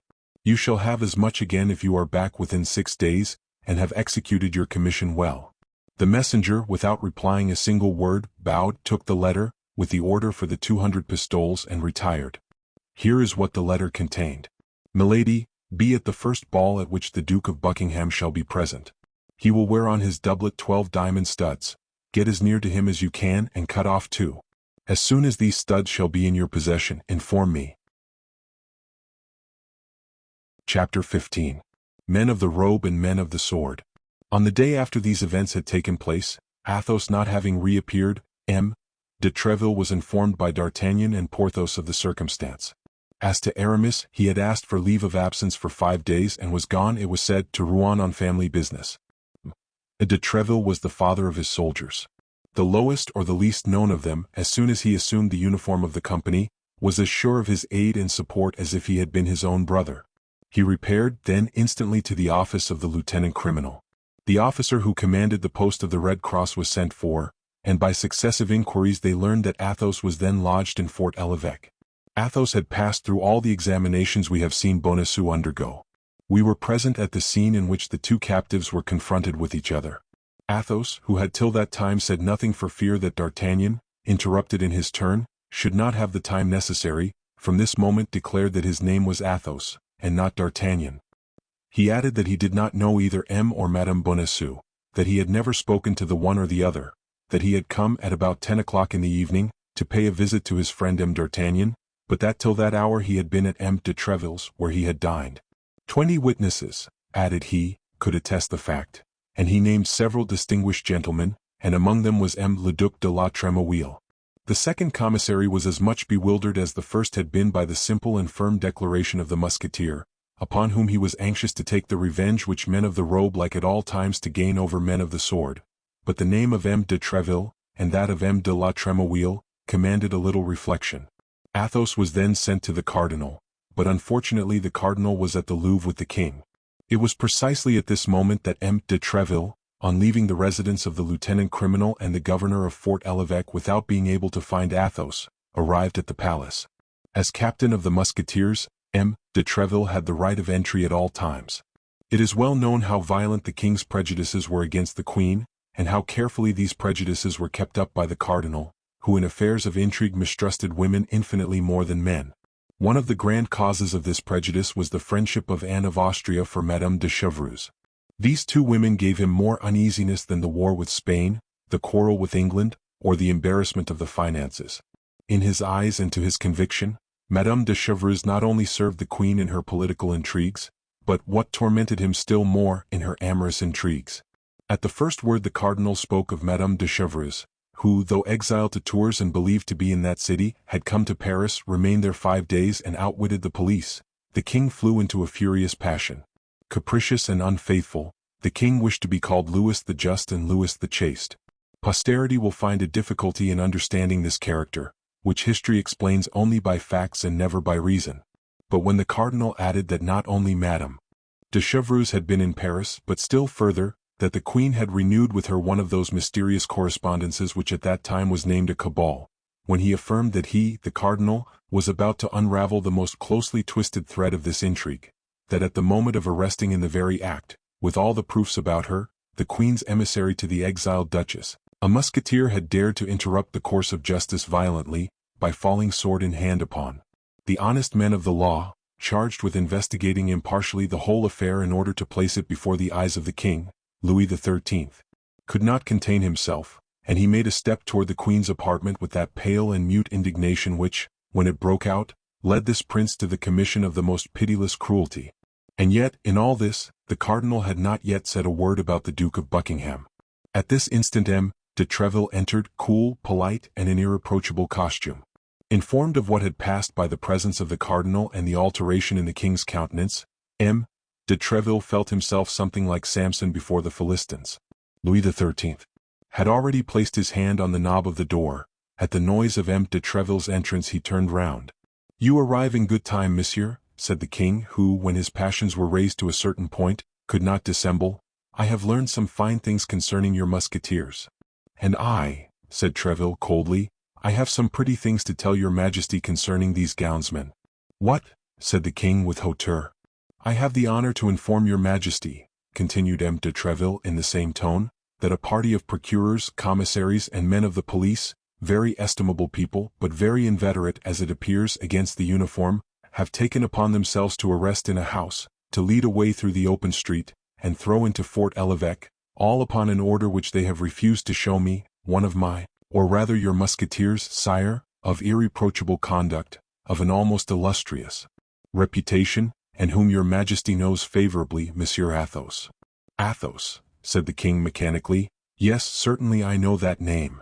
"Let your majesty remember," said Treville, "that Monsieur Athos is the musketeer who, in the annoying duel which you are acquainted with, had the misfortune to wound Monsieur de Cahusac so seriously. A propos, monseigneur," continued Treville, addressing the cardinal, "Monsieur de Cahusac is quite recovered, is he not?" "Thank you," said the cardinal, biting his lips with anger. "Athos then went to pay a visit to one of his friends absent at the time," continued Treville, to a young Béarnais, a cadet in His Majesty's Guards, the company of Monsieur de Cessert. But scarcely had he arrived at his friends and taken up a book, while waiting his return, when a mixed crowd of bailiffs and soldiers came and laid siege to the house, broke open several doors. The cardinal made the king a sign which signified, "That was on account of the affair about which I spoke to you." "We all know that," interrupted the king, "for all that was done for our service." "Then," said Treville, "it was also for your Majesty's service that one of my musketeers who was innocent has been seized, that he has been placed between two guards like a malefactor, and that this gallant man, who has 10 times shed his blood in your Majesty's service and is ready to shed it again, has been paraded through the midst of an insolent populace?" "Bah!" said the king, who began to be shaken. "Was it so managed?" "Monsieur de Treville," said the cardinal with the greatest phlegm, "does not tell your Majesty that this innocent musketeer, this gallant man, had only an hour before attacked, sword in hand, for commissaries of inquiry, who were delegated by myself to examine into an affair of the highest importance." "I defy your eminence to prove it," cried Treville with his Gascon freedom and military frankness. "For 1 hour before, Monsieur Athos, who, I will confide it to your Majesty, is really a man of the highest quality, did me the honor after having dined with me to be conversing in the saloon of my hotel, with the Duc de la Trémouille and the Comte de Caylus, who happened to be there." The king looked at the cardinal. "A written examination attests it," said the cardinal, replying aloud to the mute interrogation of His Majesty, "and the ill-treated people have drawn up the following, which I have the honor to present to your Majesty." "And is the written report of the gownsmen to be placed in comparison with the word of honor of a swordsman?" replied Treville haughtily. "Come, come, Treville, hold your tongue," said the king. "If His Eminence entertains any suspicion against one of my musketeers," said Treville, "the justice of Monsieur the Cardinal is so well known that I demand an inquiry." "In the house in which the judicial inquiry was made," continued the impassive cardinal, "there lodges, I believe, a young Béarnais, a friend of the musketeer." "Your Eminence means Monsieur d'Artagnan." "I mean a young man whom you patronize, Monsieur de Treville." "Yes, your Eminence, it is the same." "Do you not suspect this young man of having given bad counsel?" "To Athos, to a man double his age?" interrupted Treville. "No, monseigneur. Besides, D'Artagnan passed the evening with me." "Well," said the cardinal, "everybody seems to have passed the evening with you." "Does your Eminence doubt my word?" said Treville, with a brow flushed with anger. "No, God forbid," said the cardinal. "Only at what hour was he with you?" "Oh, as to that I can speak positively, your Eminence, for as he came in I remarked that it was but 9:30 by the clock, although I had believed it to be later." "At what hour did he leave your hotel?" "At 10:30, an hour after the event." "Well," replied the cardinal, who could not for an instant suspect the loyalty of Treville, and who felt that the victory was escaping him, "well, but Athos was taken in the house in the Rue des Fossoyeurs. Is one friend forbidden to visit another, or a musketeer of my company to fraternize with a guard of de Cesart's company?" "Yes, when the house where he fraternizes is suspected." "That house is suspected, Treville?" said the king. "Perhaps you did not know it?" "Indeed, sire, I did not." "The house may be suspected, but I deny that it is so in the part of it inhabited by Monsieur d'Artagnan, for I can affirm, sire, if I can believe what he says, that there does not exist a more devoted servant of your Majesty, or a more profound admirer of Monsieur the Cardinal. Was it not this D'Artagnan who wounded Jussac one day, in that unfortunate encounter which took place near the convent of the Carmes de Chasses?" asked the king, looking at the cardinal, who colored with vexation. "And the next day Bernages?" "Yes, sire, yes, it is the same, and your Majesty has a good memory." "Come, how shall we decide?" said the king. "That concerns your Majesty more than me," said the cardinal. "I should affirm the culpability." "And I deny it," said Treville. "But His Majesty has judges, and these judges will decide." "That is best," said the king. "Send the case before the judges. It is their business to judge, and they shall judge." "Only," replied Treville, "it is a sad thing that in the unfortunate times in which we live, the purest life, the most incontestable virtue, cannot exempt a man from infamy and persecution. The army, I will answer for it, will be but little pleased at being exposed to rigorous treatment on account of police affairs." The expression was imprudent, but M. de Treville launched it with knowledge of his cause. He was desirous of an explosion because in that case the mind throws forth fire, and fire enlightens. "Police affairs," cried the king, taking up Treville's words. "Police affairs. And what do you know about them, monsieur? Meddle with your musketeers and do not annoy me in this way. It appears, according to your account, that if by mischance a musketeer is arrested, France is in danger. What a noise about a musketeer! I would arrest 10 of them, ventre bleu, 100 even, all the company, and I would not allow a whisper. From the moment they are suspected by your majesty, said Treville, the musketeers are guilty, therefore you see me prepared to surrender my sword, for after having accused my soldiers, there can be no doubt that Monsieur the Cardinal will end by accusing me. It is best to constitute myself at once a prisoner with Athos, who is already arrested, and with D'Artagnan, who most probably will be. Gascon-headed man, will you have done? Said the king. Sire, replied Treville without lowering his voice in the least, either order my musketeer to be restored to me, or let him be tried. He shall be tried, said the cardinal. Well, so much the better, for in that case I shall demand of his majesty permission to plead for him. The king feared an outbreak. If his eminence, said he, did not have personal motives. The cardinal saw what the king was about to say and interrupted him. Pardon me, said he, but the instant your majesty considers me a prejudiced judge I withdraw. Come, said the king, will you swear by my father, that Athos was at your residence during the event and that he took no part in it? By your glorious father and by yourself, whom I love and venerate above all the world, I swear it. Be so kind as to reflect, sire, said the cardinal. If we release the prisoner thus, we shall never know the truth. Athos may always be found, replied Treville, ready to answer, when it shall please the gownsmen to interrogate him. He will not desert, Monsieur the Cardinal, be assured of that, I will answer for him.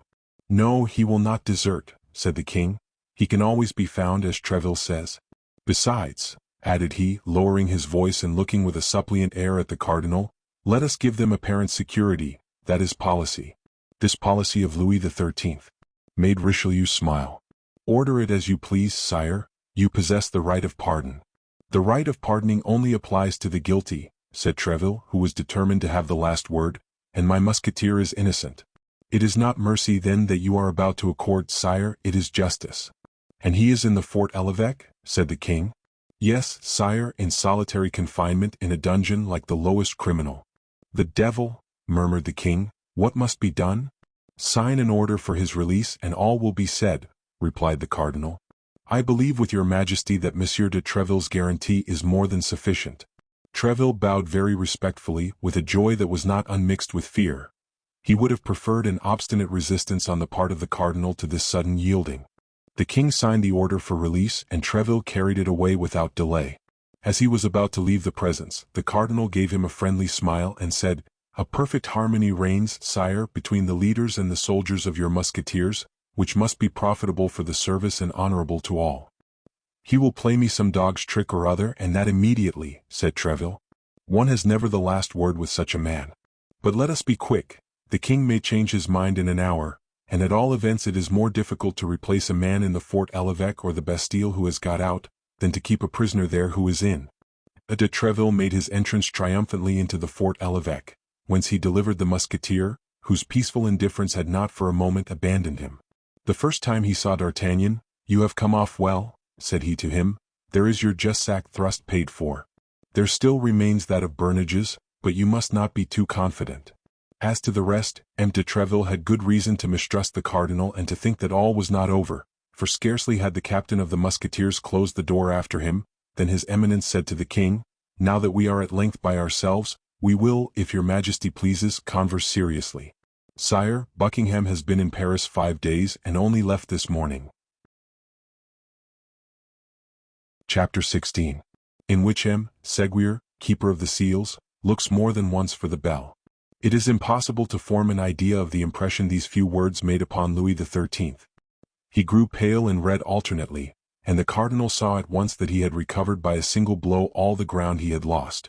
"Buckingham in Paris," cried he, "and why does he come? To conspire, no doubt, with your enemies, the Huguenots and the Spaniards. No, pardieu, no. To conspire against my honor with Madame de Chevreuse, Madame de Longueville, and the Condés. Oh, sire, what an idea! The queen is too virtuous, and besides, loves your majesty too well." "Woman is weak, Monsieur Cardinal," said the king, "and as to loving me much, I have my own opinion as to that love. I not the less maintain," said the cardinal, "that the Duke of Buckingham came to Paris for a project wholly political.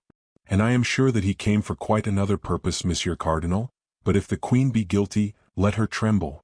Indeed, said the cardinal, whatever repugnance I may have to directing my mind to such a treason, your majesty compels me to think of it.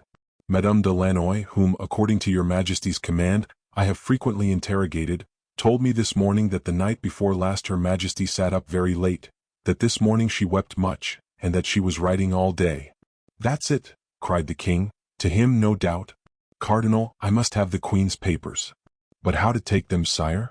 It seems to me that it is neither your majesty nor myself who can charge himself with such a mission. How did they act with regard to the Marechal d'Ancre? Cried the king in the highest state of choler. First her closets were thoroughly searched, and then she herself. The Marechal d'Ancre was no more than the Marechal d'Ancre. A Florentine adventurer, sire, and that was all, while the august spouse of your majesty is Anne of Austria, Queen of France, that is to say, one of the greatest princesses in the world. She is not the less guilty, Monsieur Duke. The more she has forgotten the high position in which she was placed, the more degrading is her fall. Besides, I long ago determined to put an end to all these petty intrigues of policy and love. She has near her a certain Laporte, who, I believe, is the mainspring of all this. I confess, said the cardinal. You think then as I do that she deceives me? Said the king. I believe, and I repeat it to your majesty, that the queen conspires against the power of the king, but I have not said against his honor. And I tell you against both. I tell you the queen does not love me, I tell you she loves another, I tell you she loves that infamous Buckingham. Why did you not have him arrested while in Paris? Arrest the duke? Arrest the prime minister of King Charles I? Think of it, sire. What a scandal. And if the suspicions of your majesty, which I still continue to doubt, should prove to have any foundation, what a terrible disclosure, what a fearful scandal. But as he exposed himself like a vagabond or a thief, he should have been. Louis XIII stopped, terrified at what he was about to say, while Richelieu, stretching out his neck, waited uselessly for the word which had died on the lips of the king. He should have been? Nothing, said the king, nothing. But all the time he was in Paris you of course did not lose sight of him. No, sire. Where did he lodge? Rue de la Harpe. Number 75. Where is that? By the side of the Luxembourg. And you are certain that the queen and he did not see each other? I believe the queen to have too high a sense of her duty, sire. But they have corresponded. It is to him that the queen has been writing all the day. Monsieur Duke, I must have those letters. Sire, notwithstanding. Monsieur Duke, at whatever price it may be, I will have them. I would, however, beg your majesty to observe. Do you then also join in betraying me, Monsieur Cardinal, by thus always opposing my will? Are you also in accord with Spain and England, with Madame de Chevreuse and the Queen? Sire, replied the cardinal, sighing, I believed myself secure from such a suspicion. Monsieur Cardinal, you have heard me, I will have those letters. There is but one way. What is that? That would be to charge Monsieur de Séguier, the keeper of the seals, with this mission. The matter enters completely into the duties of the post. Let him be sent for instantly. He is most likely at my hotel. I requested him to call, and when I came to the Louvre I left orders if he came, to desire him to wait. Let him be sent for instantly. Your Majesty's orders shall be executed, but what? But the Queen will perhaps refuse to obey. My orders. Yes, if she is ignorant that these orders come from the king. Well, that she may have no doubt on that head, I will go and inform her myself. Your Majesty will not forget that I have done everything in my power to prevent a rupture. Yes, Duke, yes, I know you are very indulgent toward the Queen, too indulgent perhaps. We shall have occasion, I warn you, at some future period to speak of that.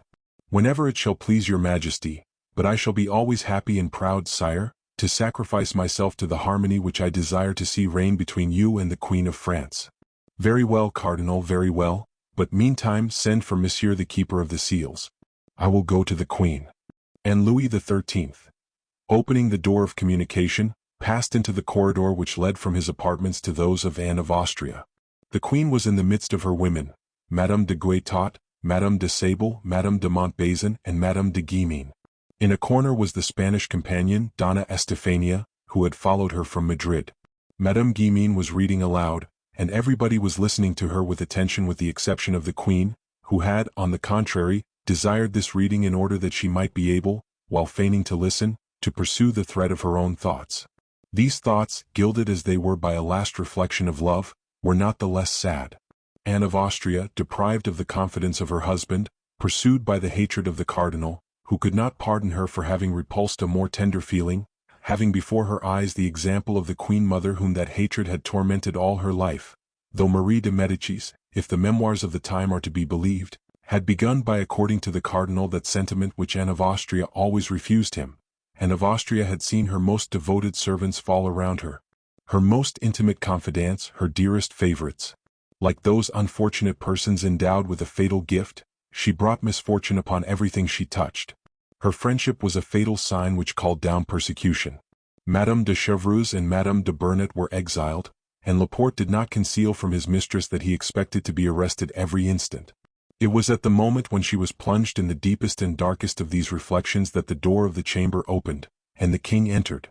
The reader hushed herself instantly. All the ladies rose, and there was a profound silence. As to the king, he made no demonstration of politeness, only stopping before the queen. "Madam," said he, "you are about to receive a visit from the chancellor, who will communicate certain matters to you with which I have charged him." The unfortunate queen, who was constantly threatened with divorce, exile, and trial even, turned pale under her rouge, and could not refrain from saying, "But why this visit, sire? What can the chancellor have to say to me that your majesty could not say yourself?" The king turned upon his heel without reply, and almost at the same instant the captain of the guards, M. de Guitant, announced the visit of the chancellor. When the chancellor appeared, the king had already gone out by another door. The chancellor entered, half smiling, half blushing. As we shall probably meet with him again in the course of our history, it may be well for our readers to be made at once acquainted with him. This chancellor was a pleasant man. He was Desroches Le Massel, canon of Notre Dame, who had formerly been valet of a bishop, who introduced him to his eminence as a perfectly devout man. The cardinal trusted him, and therein found his advantage. There are many stories related of him, and among them this. After a wild youth, he had retired into a convent, there to expiate, at least for some time, the follies of adolescence. On entering this holy place, the poor penitent was unable to shut the door so close as to prevent the passions he fled from entering with him.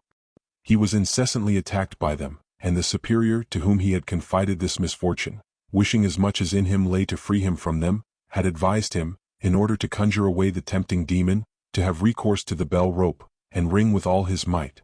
At the denunciating sound, the monks would be rendered aware that temptation was besieging a brother, and all the community would go to prayers. This advice appeared good to the future chancellor. He conjured the evil spirit with abundance of prayers offered up by the monks. But the devil does not suffer himself to be easily dispossessed from a place in which he has fixed his garrison. In proportion as they redoubled the exorcisms, he redoubled the temptations, so that day and night the bell was ringing full swing, announcing the extreme desire for mortification which the penitent experienced. The monks had no longer an instant of repose. By day they did nothing but ascend and descend the steps which led to the chapel. At night, in addition to complines and matins, they were further obliged to leap 20 times out of their beds and prostrate themselves on the floor of their cells. It is not known whether it was the devil who gave way, or the monks who grew tired, but within 3 months the penitent reappeared in the world with the reputation of being the most terrible possessed that ever existed. On leaving the convent he entered into the magistracy, became president on the place of his uncle, embraced the cardinal's party, which did not prove want of sagacity, became chancellor, served his eminence with zeal in his hatred against the queen mother and his vengeance against Anne of Austria, stimulated the judges in the affair of Calais, encouraged the attempts of M. de Laffemas, chief gamekeeper of France. Then, at length, invested with the entire confidence of the cardinal, a confidence which he had so well earned, he received the singular commission for the execution of which he presented himself in the queen's apartments. The queen was still standing when he entered, but scarcely had she perceived him than she reseated herself in her armchair, and made a sign to her women to resume their cushions and stools, and with an air of supreme hauteur said, "What do you desire, monsieur, and with what object do you present yourself here?" "To make, madam, in the name of the king, and without prejudice to the respect which I have the honor to owe to your majesty, a close examination into all your papers." "How, monsieur, an investigation of my papers? Mine? Truly this is an indignity. Be kind enough to pardon me, madam, but in this circumstance I am but the instrument which the king employs. Has not his majesty just left you, and has he not himself asked you to prepare for this visit? Search then, monsieur.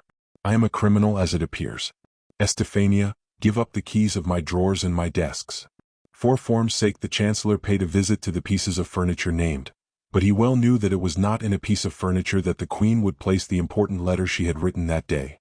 When the chancellor had opened and shut 20 times the drawers of the secretaries, it became necessary, whatever hesitation he might experience, it became necessary, I say, to come to the conclusion of the affair, that is to say, to search the queen herself. The chancellor advanced therefore toward Anne of Austria, and said with a very perplexed and embarrassed air, "And now it remains for me to make the principal examination." "What is that?" asked the queen, who did not understand, or rather was not willing to understand. "His Majesty is certain that a letter has been written by you during the day. He knows that it has not yet been sent to its address. This letter is not in your table nor in your secretary, and yet this letter must be somewhere.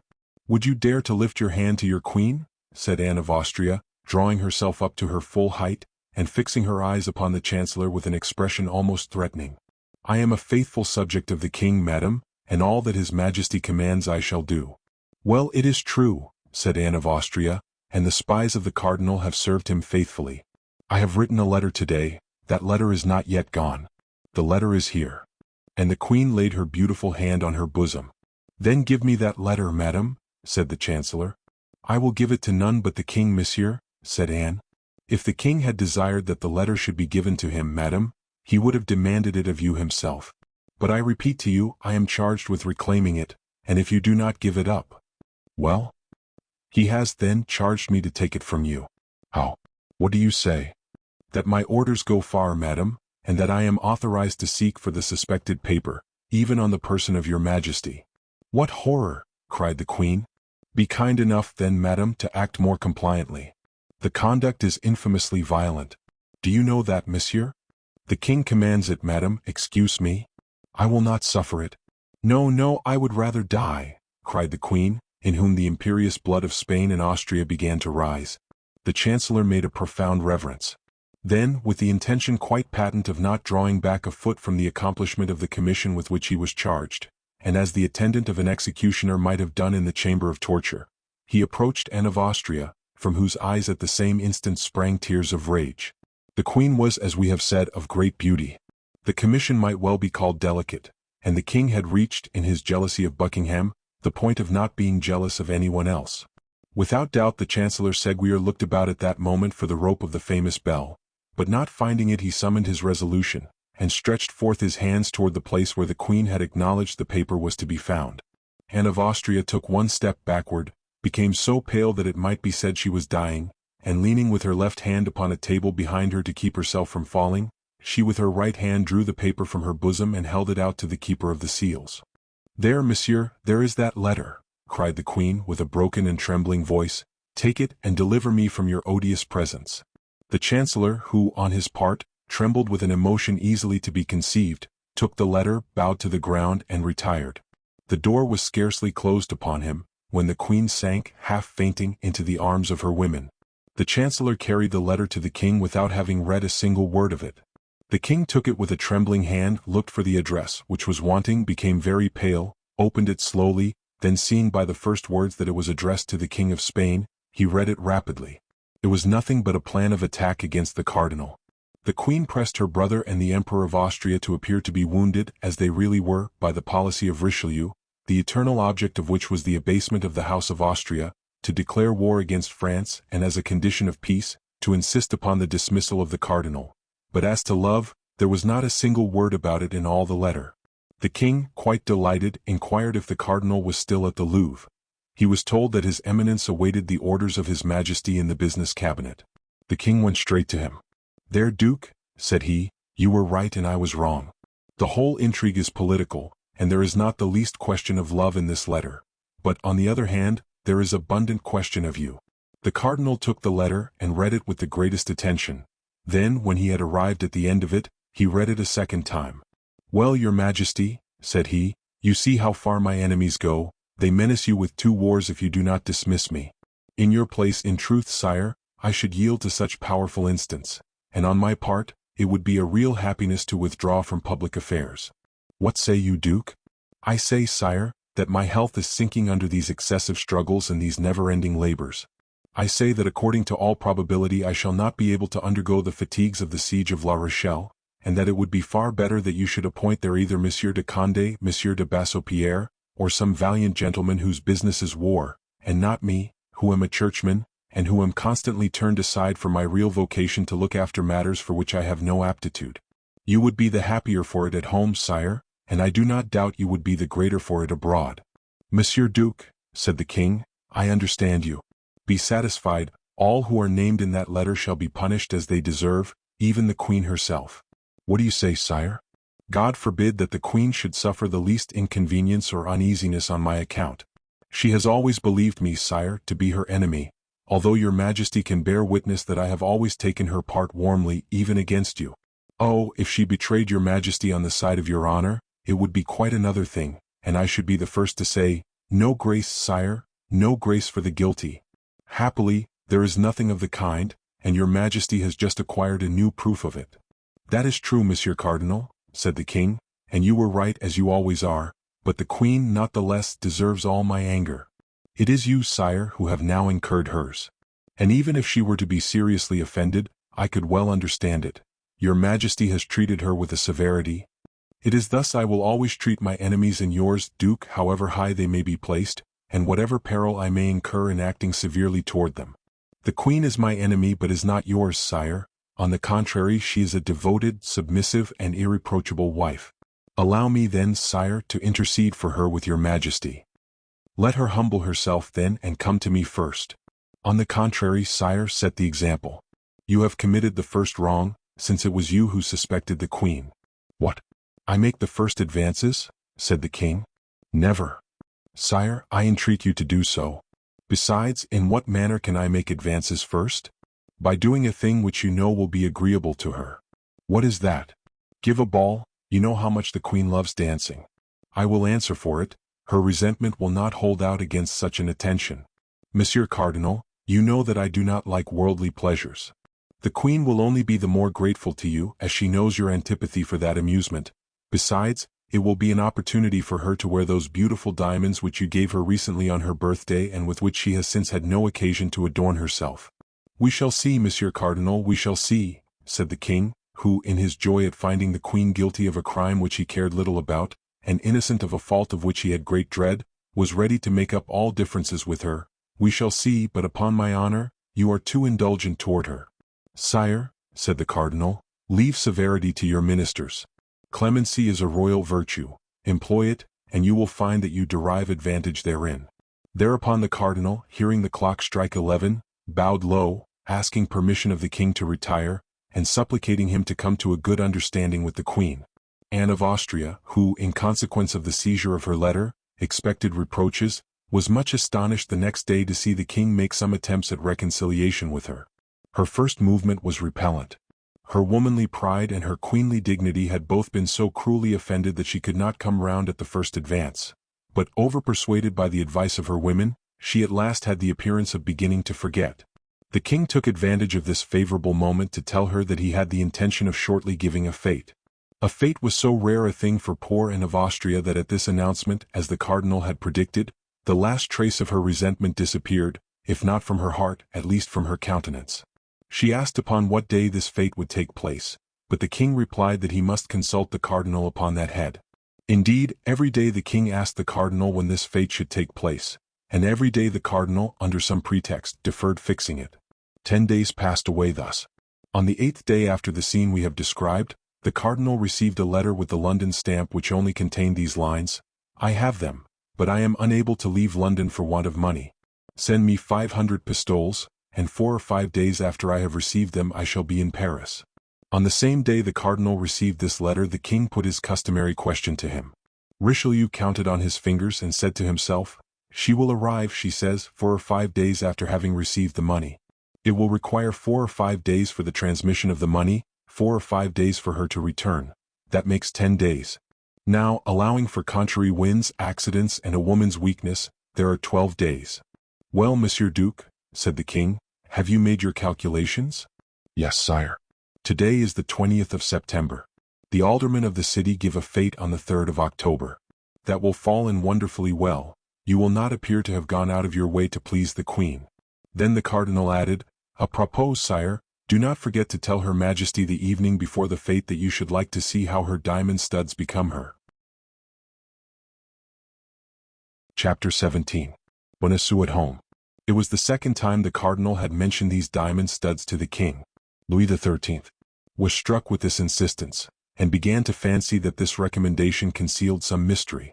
More than once the king had been humiliated by the cardinal, whose police, without having yet attained the perfection of the modern police, were excellent, being better informed than himself, even upon what was going on in his own household. He hoped, then, in a conversation with Anne of Austria, to obtain some information from that conversation, and afterward to come upon his eminence with some secret which the cardinal either knew or did not know, but which, in either case, would raise him infinitely in the eyes of his minister. He went then to the queen, and according to custom accosted her with fresh menaces against those who surrounded her. Anne of Austria lowered her head, allowed the torrent to flow on without replying, hoping that it would cease of itself, but this was not what Louis XIII meant. Louis XIII wanted a discussion from which some light or other might break, convinced as he was that the cardinal had some afterthought and was preparing for him one of those terrible surprises which his eminence was so skillful in getting up. He arrived at this end by his persistence in accusation. "But," cried Anne of Austria, tired of these vague attacks, "but, sire, you do not tell me all that you have in your heart. What have I done then? Let me know what crime I have committed. It is impossible that your majesty can make all this ado about a letter written to my brother."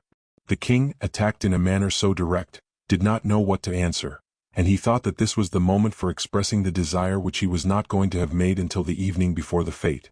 "Madame," said he with dignity, "there will shortly be a ball at the Hôtel de Ville. I wish, in order to honor our worthy alderman, you should appear in ceremonial costume, and above all, ornamented with the diamond studs which I gave you on your birthday. That is my answer." The answer was terrible. Anne of Austria believed that Louis XIII knew all, and that the cardinal had persuaded him to employ this long dissimulation of 7 or 8 days, which, likewise, was characteristic. She became excessively pale, leaned her beautiful hand upon a console, which hand appeared then like one of wax, and looking at the king with terror in her eyes, she was unable to reply by a single syllable. "You hear, madam," said the king, who enjoyed the embarrassment to its full extent, but without guessing the cause. "You hear, madam?" "Yes, sire, I hear," stammered the queen. "You will appear at this ball?" "Yes." "With those studs?" "Yes." The queen's paleness, if possible, increased. The king perceived it, and enjoyed it with that cold cruelty which was one of the worst sides of his character. "Then that is agreed," said the king, "and that is all I had to say to you." "But on what day will this ball take place?" asked Anne of Austria. Louis XIII felt instinctively that he ought not to reply to this question, the queen having put it in an almost dying voice. "Oh, very shortly, madam," said he, "but I do not precisely recollect the date of the day. I will ask the cardinal." "It was the cardinal, then, who informed you of this fate?" "Yes, madam," replied the astonished king, "but why do you ask that?" "It was he who told you to invite me to appear with these studs?" "That is to say, madam." "It was he, sire, it was he." "Well, and what does it signify whether it was he or I? Is there any crime in this request?" "No, sire." "Then you will appear?" "Yes, sire." "That is well," said the king, retiring, "that is well, I count upon it." The queen made a curtsy, less from etiquette than because her knees were sinking under her. The king went away enchanted. "I am lost," murmured the queen, "lost, for the cardinal knows all, and it is he who urges on the king, who as yet knows nothing but will soon know everything. I'm lost. My God, my God, my God." She knelt upon a cushion and prayed, with her head buried between her palpitating arms. In fact, her position was terrible. Buckingham had returned to London. Madame de Chevreuse was at Tours.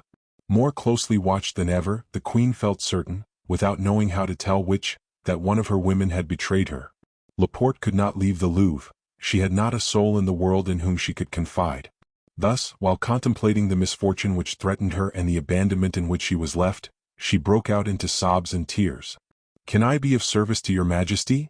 said all at once a voice full of sweetness and pity. The queen turned sharply round, for there could be no deception in the expression of that voice. It was a friend who spoke thus. In fact, at one of the doors which opened into the queen's apartment appeared the pretty Madame Bonacieux. She had been engaged in arranging the dresses and linen in a closet when the king entered. She could not get out and had heard all. The queen uttered a piercing cry at finding herself surprised, for in her trouble she did not at first recognize the young woman who had been given to her by Laporte. "Oh, fear nothing, madam," said the young woman, clasping her hands and weeping herself at the queen's sorrows. "I am your majesty's body and soul, and however far I may be from you, however inferior may be my position, I believe I have discovered a means of extricating your majesty from your trouble." "You, oh heaven, you!" cried the queen, "but look me in the face. I am betrayed on all sides. Can I trust in you?" "Oh, madam," cried the young woman, falling on her knees, "upon my soul, I am ready to die for your majesty." This expression sprang from the very bottom of the heart, and, like the first, there was no mistaking it. "Yes," continued Madame Bonacieux, "yes, there are traitors here, but by the holy name of the Virgin, I swear that no one is more devoted to your majesty than I am. Those studs which the king speaks of, you gave them to the Duke of Buckingham, did you not? Those studs were enclosed in a little rosewood box which he held under his arm? Am I deceived? Is it not so, madam?" "Oh, my God, murmured the queen, whose teeth chattered with fright. "Well, those studs," continued Madame Bonacieux, "we must have them back again." "Yes, without doubt it is necessary," cried the queen, "but how am I to act? How can it be effected? Someone must be sent to the duke. But who? In whom can I trust? Place confidence in me, madam, do me that honor, my queen, and I will find a messenger. But I must write. Oh yes, that is indispensable. 2 words from the hand of your majesty and your private seal. But these 2 words would bring about my condemnation, divorce, exile. Yes, if they fell into infamous hands. But I will answer for these 2 words being delivered to their address. Oh my God! I must then place my life, my honor, my reputation in your hands? Yes, madam, you must, and I will save them all. But how? Tell me at least the means. My husband had been at liberty these 2 or 3 days. I have not yet had time to see him again. He is a worthy, honest man who entertains neither love nor hatred for anybody. He will do anything I wish. He will set out upon receiving an order from me, without knowing what he carries, and he will carry your majesty's letter, without even knowing it is from your majesty, to the address which is on it." The queen took the 2 hands of the young woman with a burst of emotion, gazed at her as if to read her very heart, and seeing nothing but sincerity in her beautiful eyes, embraced her tenderly. "Do that," cried she, "and you will have saved my life, you will have saved my honor. Do not exaggerate the service I have the happiness to render your majesty. I have nothing to say for your majesty, you are only the victim of perfidious plots." That is true, my child," said the queen, "you are right. Give me then that letter, madam, time presses." The queen ran to a little table on which were ink, paper, and pens. She wrote 2 lines, sealed the letter with her private seal, and gave it to Madame Bonacieux. "And now," said the queen, "we are forgetting one very necessary thing." "What is that, madam?" "Money." Madame Bonacieux blushed. "Yes, that is true," said she, "and I will confess to your majesty that my husband—" "Your husband has none. Is that what you would say?" "He has some, but he is very avaricious. That is his fault. Nevertheless, let not your majesty be uneasy, we will find means." "And I have none either," said the queen. Those who have read the memoirs of Madame de Motteville will not be astonished at this reply. But wait a minute. Anne of Austria ran to her jewel case. "Here," said she, "here is a ring of great value, as I have been assured. It came from my brother, the King of Spain. It is mine, and I am at liberty to dispose of it. Take this ring, raise money with it, and let your husband set out. In an hour you shall be obeyed. You see the address," said the queen, speaking so low that Madame Bonacieux could hardly hear what she said, "to my Lord Duke of Buckingham, London. The letter shall be given to himself." "Generous girl!" cried Anne of Austria. Madame Bonacieux kissed the hands of the queen, concealed the paper in the bosom of her dress, and disappeared with the lightness of a bird.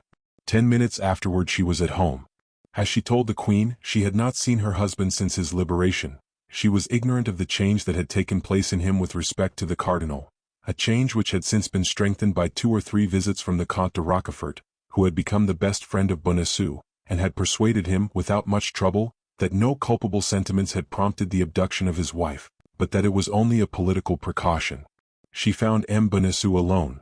The poor man was recovering with difficulty the order in his house, in which he had found most of the furniture broken and the closets nearly emptied, justice not being one of the 3 things which King Solomon names as leaving no traces of their passage. As to the servant, she had run away at the moment of her master's arrest. Terror had had such an effect upon the poor girl that she had never ceased walking from Paris till she reached Burgundy, her native place. The worthy mercer had, immediately upon re-entering his house, informed his wife of his happy return, and his wife had replied by congratulating him, and telling him that the first moment she could steal from her duties should be devoted to paying him a visit. This first moment had been delayed 5 days, which, under any other circumstances, might have appeared rather long to M. Bonacieux, but he had, in the visit he had made to the cardinal and in the visits Rochefort had made him, ample subjects for reflection, and as everybody knows, nothing makes time pass more quickly than reflection. This was the more so because Bonacieux's reflections were all rose-colored. Rochefort called him his friend, his dear Bonacieux, and never ceased telling him that the cardinal had a great respect for him. The mercer fancied himself already on the high road to honors and fortune. On her side, Madame Bonacieux had also reflected, but, it must be admitted, upon something widely different from ambition. In spite of herself, her thoughts constantly reverted to that handsome young man who was so brave and appeared to be so much in love. Married at 18 to M. Bonacieux, having always lived among her husband's friends, people little capable of inspiring any sentiment whatever in a young woman whose heart was above her position, Madame Bonacieux had remained insensible to vulgar seductions. But at this period the title of gentleman had great influence with the citizen class, and D'Artagnan was a gentleman. Besides, he wore the uniform of the Guards, which, next to that of the Musketeers, was most admired by the ladies. He was, we repeat, handsome, young, and bold. He spoke of love like a man who did love and was anxious to be loved in return. There was certainly enough in all this to turn a head only 23 years old, and Madame Bonacieux had just attained that happy period of life. The couple, then, although they had not seen each other for 8 days, and during that time serious events had taken place in which both were concerned, accosted each other with a degree of preoccupation. Nevertheless, Bonacieux manifested real joy, and advanced toward his wife with open arms. Madame Bonacieux presented her cheek to him.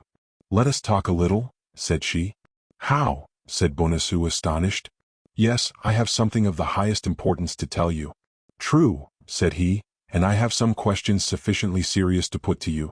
Describe to me your abduction, I pray you." "Oh, that's of no consequence just now," said Madame Bonacieux. "And what does it concern then, my captivity? I heard of it the day it happened, but as you were not guilty of any crime, as you were not guilty of any intrigue, as you, in short, knew nothing that could compromise yourself or anybody else, I attached no more importance to that event than it merited." "You speak very much at your ease, madame," said Bonacieux, hurt at the little interest his wife showed in him. "Do you know that I was plunged during a day and night in a dungeon of the Bastille?" "Oh, a day and night soon pass away. Let us return to the object that brings me here." "What, that which brings you home to me? Is it not the desire of seeing a husband again from whom you have been separated for a week?" asked the mercer, piqued to the quick. "Yes, that first, and other things afterward." "Speak." "It is a thing of the highest interest, and upon which our future fortune perhaps depends. The complexion of our fortune has changed very much since I saw you, Madame Bonacieux, and I should not be astonished if in the course of a few months it were to excite the envy of many folks. Yes, particularly if you follow the instructions I am about to give you." "Me?" "Yes, you. There is good and holy action to be performed, monsieur, and much money to be gained at the same time." Madame Bonacieux knew that in talking of money to her husband, she took him on his weak side. But a man, were he even a mercer, when he had talked for 10 minutes with Cardinal Richelieu, is no longer the same man. "Much money to be gained?" said Bonacieux, protruding his lip. "Yes, much." "About how much?" 1,000 pistoles, perhaps." "What you demand of me is serious, then?" "It is indeed." "What must be done?" "You must go away immediately. I will give you a paper which you must not part with on any account, and which you will deliver into the proper hands." "And whither am I to go?" "To London." "I go to London?" "Go to... You jest.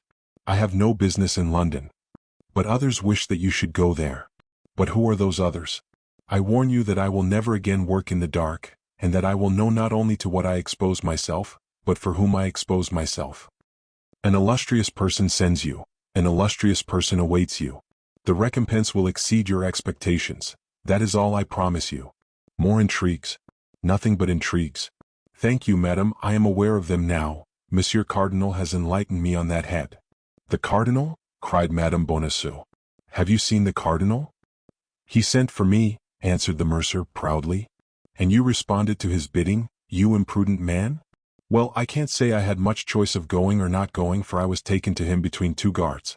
It is true also, that as I did not then know his eminence, if I had been able to dispense with the visit, I should have been enchanted.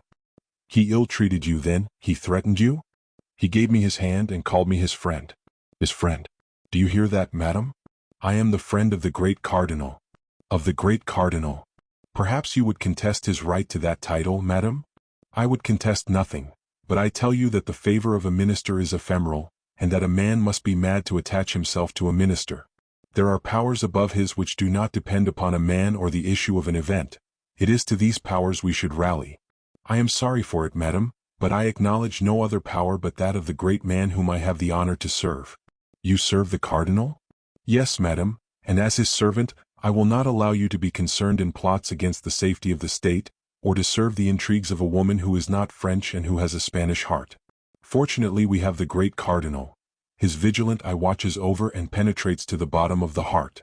Bonacieux was repeating, word for word, a sentence which he had heard from the Comte de Rochefort, but the poor wife, who had reckoned on her husband, and who, in that hope, had answered for him to the queen, did not tremble the less, both at the danger into which she had nearly cast herself and at the helpless state to which she was reduced. Nevertheless, knowing the weakness of her husband, and more particularly his cupidity, she did not despair of bringing him round to her purpose. "Ah, you are a cardinalist then, monsieur, are you?" cried she, "and you serve the party of those who maltreat your wife and insult your queen? Private interests are as nothing before the interests of all." "I am for those who save the state," said Bonacieux emphatically. "And what do you know about the state you talk of?" said Madame Bonacieux, shrugging her shoulders. "Be satisfied with being a plain, straightforward citizen, and turn to that side which offers the most advantages." "Hey," said Bonacieux, slapping a plump, round bag which returned a sound of money. "What do you think of this, Madame Preacher?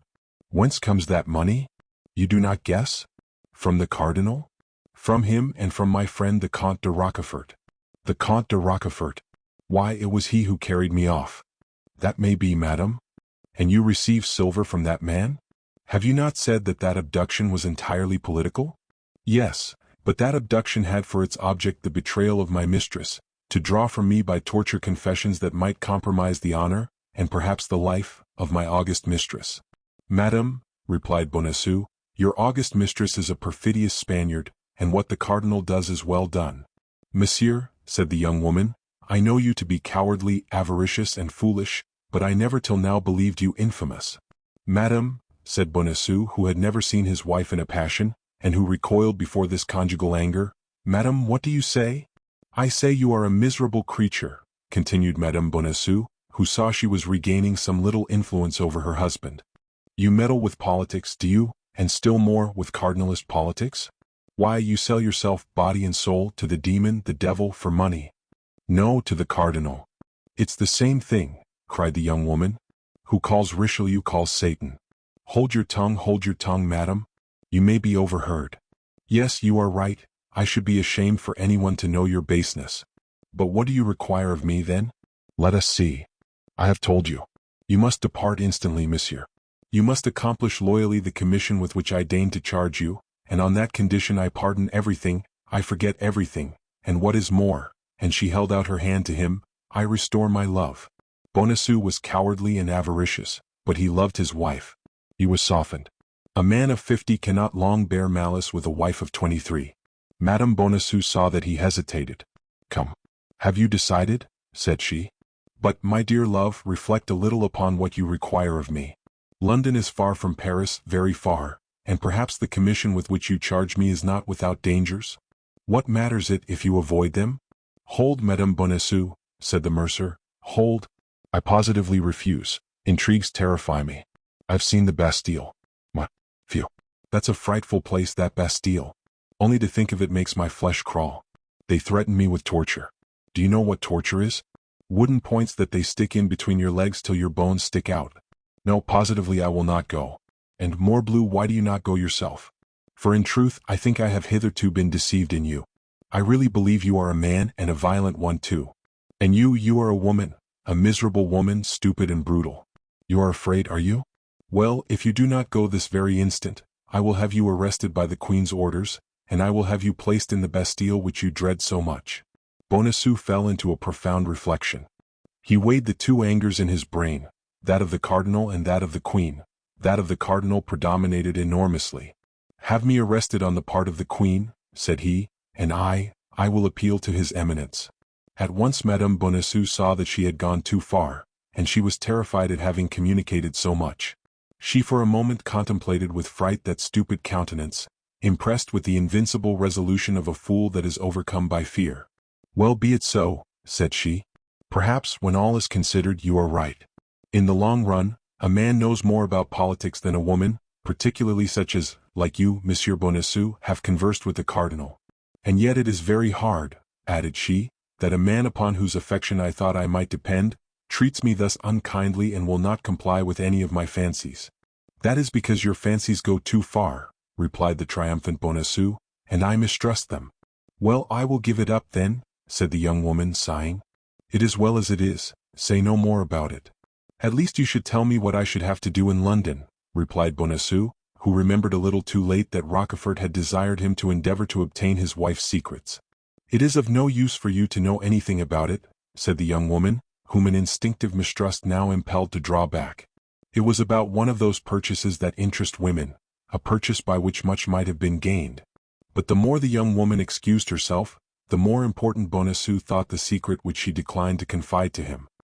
He resolved then to hasten immediately to the residence of the Comte de Rochefort, and tell him that the Queen was seeking for a messenger to send to London. "Pardon me for quitting you, my dear Madame Bonacieux," said he, "but not knowing you would come to see me, I had made an engagement with a friend. I shall soon return, and if you will wait only a few minutes for me, as soon as I have concluded my business with that friend, as it is growing late, I will come back and reconduct you to the Louvre." "Thank you, monsieur, you are not brave enough to be of any use to me whatever," replied Madame Bonacieux. "I shall return very safely to the Louvre all alone." "As you please, Madame Bonacieux," said the ex-mercer. "Shall I see you again soon?" "Next week I hope my duties will afford me a little liberty, and I will take advantage of it to come and put things in order here, as they must necessarily be much deranged." "Very well, I shall expect you. You are not angry with me?" "Not the least in the world." "Till then then." "Till then." Bonacieux kissed his wife's hand and set off at a quick pace. "Well," said Madame Bonacieux, when her husband had shut the street door and she found herself alone, "that imbecile lacked but one thing, to become a cardinalist. And I who have answered for him to the Queen, I who have promised my poor mistress, ah, my God, my God! She will take me for one of those wretches with whom the palace swarms and who are placed about her as spies. Ah, Monsieur Bonacieux, I never did love you much, but now it is worse than ever. I hate you, and on my word you shall pay for this." At the moment she spoke these words, a rap on the ceiling made her raise her head, and a voice which reached her through the ceiling cried, "Dear Madame Bonacieux, open for me the little door on the alley, and I will come down to you."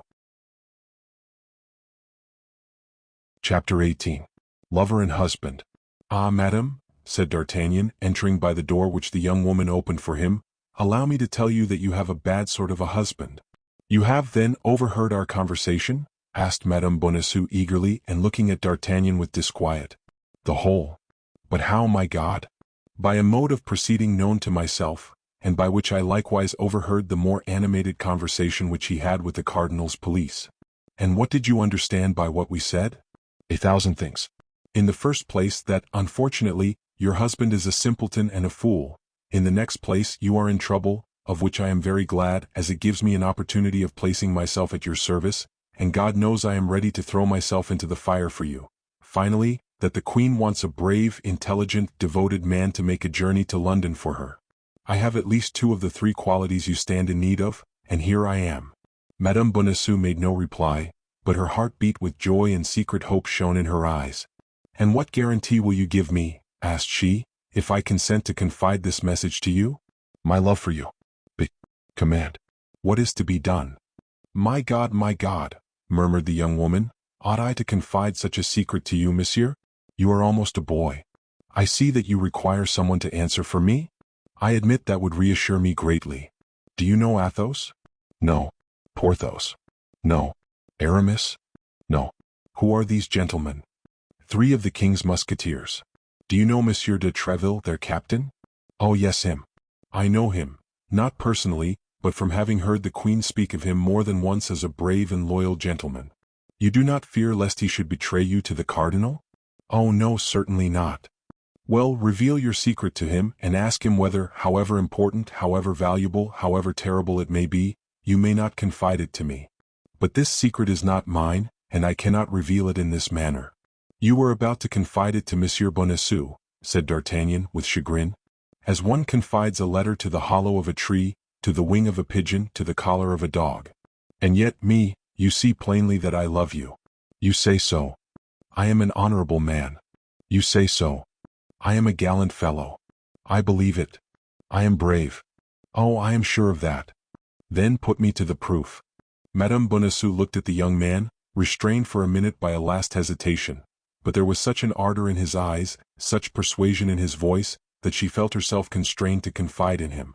Besides, she found herself in circumstances where everything must be risked for the sake of everything. The queen might be as much injured by too much reticence as by too much confidence, and, let us admit it, the involuntary sentiment which she felt for her young protector decided her to speak. "Listen," said she, "I yield to your protestations, I yield to your assurances. But I swear to you before God who hears us, that if you betray me and my enemies pardon me, I will kill myself, while accusing you of my death.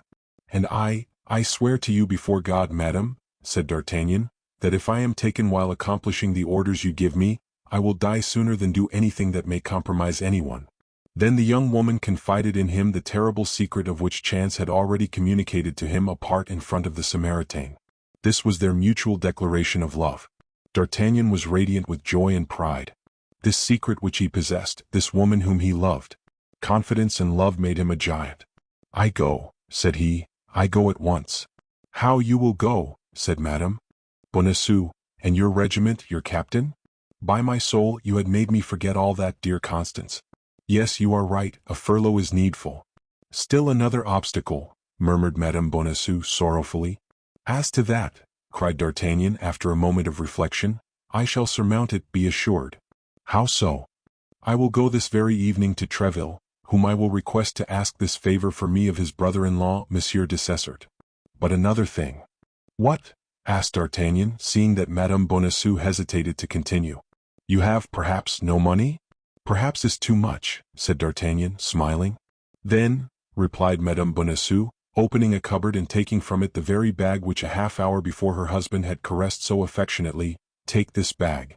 "The cardinal's?" cried D'Artagnan, breaking into a loud laugh, he having heard, as may be remembered, thanks to the broken boards, every syllable of the conversation between the mercer and his wife. "The cardinal's?" replied Madame Bonacieux. "You see it makes a very respectable appearance." "Pardieu," cried D'Artagnan, "it will be a double amusing affair to save the queen with the cardinal's money." "You are an amiable and charming young man," said Madame Bonacieux. "Be assured you will not find her majesty ungrateful." "Oh, I am already grandly recompensed," cried D'Artagnan. "I love you, you permit me to tell you that I do, that is already more happiness than I dared to hope." "Silence," said Madame Bonacieux, starting. "What? Someone is talking in the street. It is the voice of my husband. Yes, I recognize it." D'Artagnan ran to the door and pushed the bolt. "He shall not come in before I am gone," said he, "and when I am gone, you can open to him. But I ought to be gone too. And the disappearance of his money, how am I to justify it if I am here? You are right, we must go out." "Go out? Oh, he will see us if we go out. Then you must come up into my room." "Ah," said Madame Bonacieux, "you speak that in a tone that frightens me." Madame Bonacieux pronounced these words with tears in her eyes. D'Artagnan saw those tears and, much disturbed, softened, he threw himself at her feet. "With me you will be as safe as in a temple. I give you my word of a gentleman." "Let us go," said she, "I place full confidence in you, my friend." D'Artagnan drew back the bolt with precaution, and both, light as shadows, glided through the interior door into the passage, ascended the stairs as quietly as possible, and entered D'Artagnan's chambers. Once there, for greater security, the young man barricaded the door. They both approached the window, and through a slit in the shutter they saw Bonacieux talking with a man in a cloak. At sight of this man, D'Artagnan started, and half drawing his sword, sprang toward the door. It was the man of Mons. "What are you going to do?" cried Madame Bonacieux. "You will ruin us all." "But I have sworn to kill that man," said D'Artagnan. "Your life is devoted from this moment and does not belong to you. In the name of the queen I forbid you to throw yourself into any peril which is foreign to that of your journey. And do you command nothing in your own name? In my name, said Madame Bonacieux with great emotion, in my name I beg you. But listen, they appear to be speaking of me. D'Artagnan drew near the window and lent his ear. Bonacieux had opened his door and seeing the apartment, had returned to the man in the cloak, whom he had left alone for an instant. She is gone, said he, she must have returned to the Louvre. You are sure, replied the stranger, that she did not suspect the intentions with which you went out? No, replied Bonacieux with a self-sufficient air, she is too superficial a woman. Is the young guardsman at home? I do not think he is, as you see, his shutter is closed and you can see no light shine through the chinks of the shutters. All the same, it is well to be certain. How so? By knocking at his door. Go. I will ask his servant. Bonacieux re-entered the house, passed through the same door that had afforded a passage for the two fugitives, went up to D'Artagnan's door and knocked. No one answered. Porthos, in order to make a greater display, had that evening borrowed Planchet. As to D'Artagnan, he took care not to give the least sign of existence. The moment the hand of Bonacieux sounded on the door, the two young people felt their hearts bound within them. There is nobody within, said Bonacieux. Never mind. Let us return to your apartment. We shall be safer there than in the doorway. Ah, my God, whispered Madame Bonacieux, we shall hear no more. On the contrary, said D'Artagnan, we shall hear better. D'Artagnan raised the 3 or 4 boards which made his chamber another ear of Dionysius, spread a carpet on the floor, went upon his knees, and made a sign to Madame Bonacieux to stoop as he did toward the opening. You are sure there is nobody there? Said the stranger. I will answer for it, said Bonacieux. And you think that your wife has returned to the Louvre, without speaking to anyone but yourself? I am sure of it. That is an important point, do you understand? Then the news I brought you is of value? The greatest, my dear Bonacieux, I don't conceal this from you. Then the cardinal will be pleased with me? I have no doubt of it. The great cardinal. Are you sure, in her conversation with you, that your wife mentioned no names? I think not. She did not name Madame de Chevreuse, the Duke of Buckingham, or Madame de Vernay? No, she only told me she wished to send me to London to serve the interests of an illustrious personage. The traitor, murmured Madame Bonacieux. Silence, said D'Artagnan, taking her hand, which, without thinking of it, she abandoned to him. Never mind, continued the man in the cloak, you were a fool not to have pretended to accept the mission. You would then be in present possession of the letter.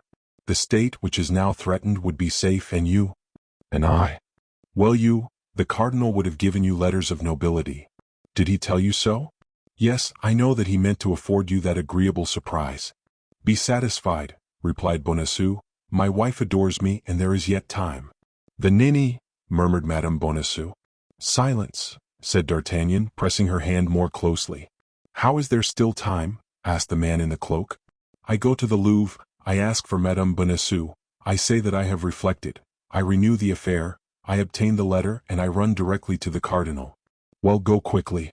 I will return soon to learn the result of your trip. The stranger went out. Infamous, said Madame Bonacieux, addressing this epithet to her husband. Silence, said D'Artagnan, pressing her hand still more warmly. A terrible howling interrupted these reflections of D'Artagnan and Madame Bonacieux. It was her husband who had discovered the disappearance of the money-bag, and was crying, thieves. Oh my God, cried Madame Bonacieux, he will rouse the whole quarter.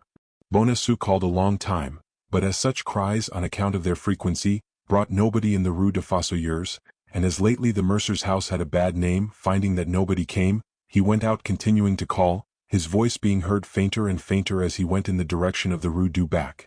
Now he is gone, it is your turn to get out, said Madame Bonacieux. Courage, my friend, but above all, prudence, and think what you owe to the queen. To her and to you, cried D'Artagnan. Be satisfied, beautiful Constance. I shall become worthy of her gratitude, but shall I likewise return worthy of your love? The young woman only replied by the beautiful glow which mounted to her cheeks. A few seconds afterward D'Artagnan also went out enveloped in a large cloak, which ill concealed the sheath of a long sword.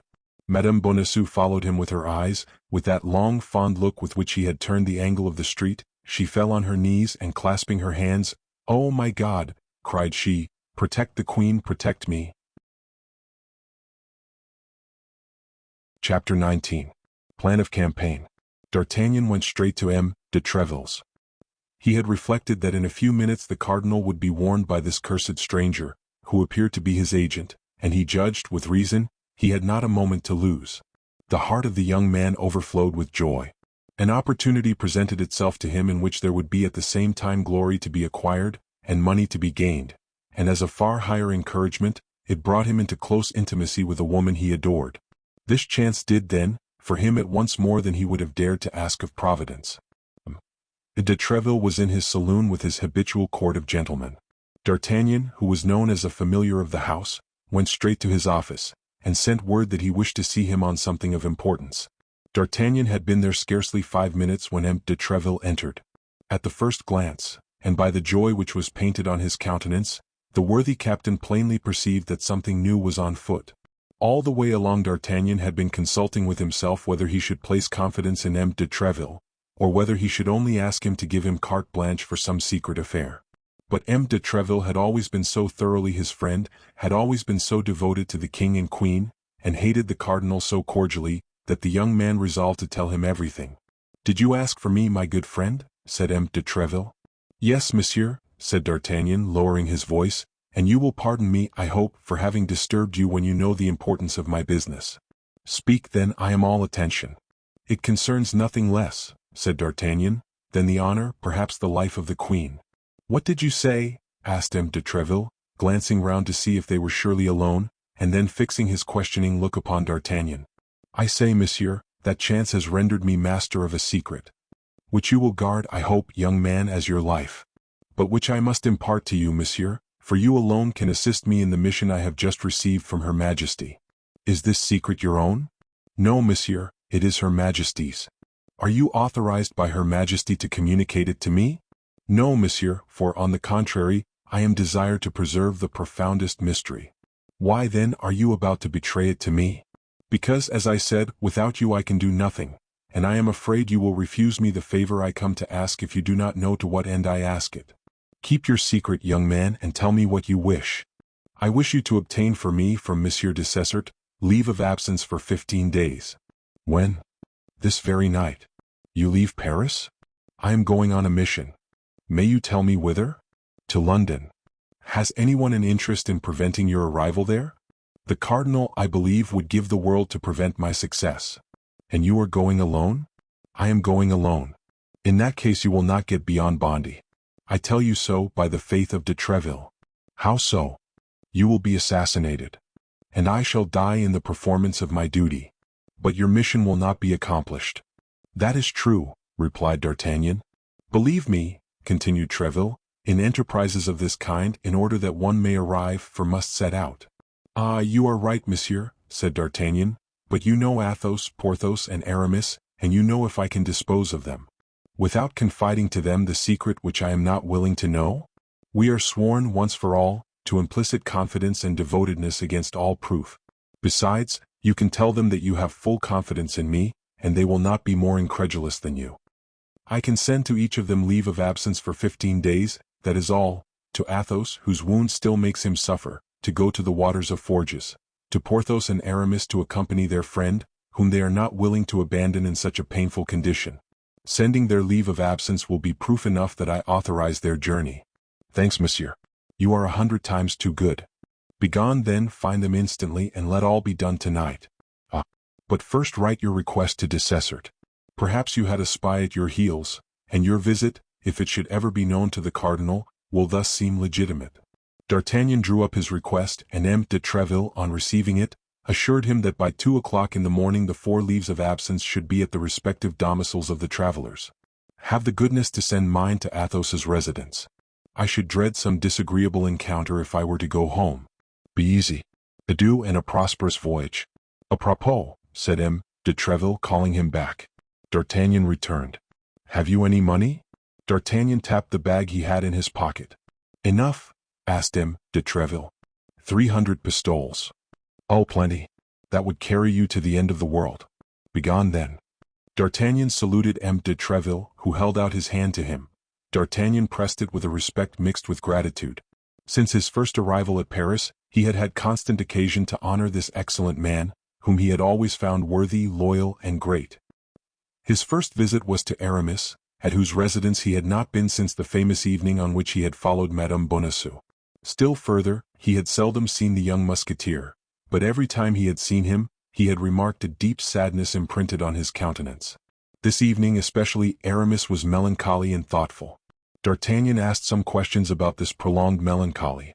Aramis pleaded as his excuse a commentary upon the 18th chapter of St. Augustine, which he was forced to write in Latin for the following week, and which preoccupied him a good deal. After the two friends had been chatting a few moments, a servant from M. de Treville entered, bringing a sealed packet. "What is that?" asked Aramis. "The leave of absence Monsieur has asked for," replied the lackey. "For me? I have asked for no leave of absence."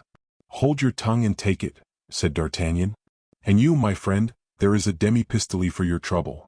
You will tell Monsieur de Treville that Monsieur Aramis is very much obliged to him. Go." The lackey bowed to the ground and departed. "What does all this mean?" asked Aramis. "Pack up all you want for a journey of a fortnight and follow me. But I cannot leave Paris just now without knowing." Aramis stopped. "What has become of her?" "I suppose you mean," continued D'Artagnan. "Become of whom?" replied Aramis. "The woman who was here, the woman with the embroidered handkerchief." "Who told you there was a woman here?" replied Aramis, becoming as pale as death. "I saw her." "And you know who she is?" "I believe I can guess at least." "Listen," said Aramis. "Since you appear to know so many things, can you tell me what has become of that woman?" "I presume that she has returned to Tours." "To Tours?" "Yes, that may be. You evidently know her. But why did she return to Tours without telling me anything?" "Because she was in fear of being arrested." "Why has she not written to me then?" "Because she was afraid of compromising you." "D'Artagnan, you restore me to life," cried Aramis. "I fancied myself despised, betrayed. I was so delighted to see her again. I could not have believed she would risk her liberty for me, and yet for what other cause could she have returned to Paris? For the cause which today takes us to England." "And what is this cause?" demanded Aramis. "Oh, you'll know it some day, Aramis, but at present I must imitate the discretion of the doctor's niece." Aramis smiled as he remembered the tale he had told his friends on a certain evening. "Well then, since she has left Paris and you are sure of it, D'Artagnan, nothing prevents me and I am ready to follow you." "You say we are going?" "To see Athos now, and if you will come thither, I beg you to make haste, for we have lost much time already. A propos, inform Bazin." "Will Bazin go with us?" asked Aramis. "Perhaps so. At all events, it is best that he should follow us to Athos's." Aramis called Bazin, and after having ordered him to join them at Athos's residence, said, "Let us go then," at the same time taking his cloak, sword, and 3 pistols, opening uselessly 2 or 3 drawers to see if he could not find stray coin. When well assured this search was superfluous, he followed D'Artagnan, wondering to himself how this young guardsman should know so well who the lady was to whom he had given hospitality, and that he should know better than himself what had become of her. Only as they went out Aramis placed his hand upon the arm of D'Artagnan, and looking at him earnestly, "You have not spoken of this lady?" said he. "To nobody in the world." "Not even to Athos or Porthos?" "I have not breathed a syllable to them." "Good enough." Tranquil on this important point, Aramis continued his way with D'Artagnan, and both soon arrived at Athos's dwelling. They found him holding his leave of absence in one hand, and M. de Treville's note in the other. "Can you explain to me what signify this leave of absence and this letter, which I have just received?" said the astonished Athos. "My dear Athos, I wish, as your health absolutely requires it, that you should rest for a fortnight. Go then, and take the waters of Forges or any that may be more agreeable to you, and recuperate yourself as quickly as possible. Yours affectionate, de Treville." "Well, this leave of absence and that letter mean that you must follow me, Athos." "To the waters of Forges? There or elsewhere? In the king's service?" "Either the king's or the queen's. Are we not their majesties' servants?" At that moment Porthos entered.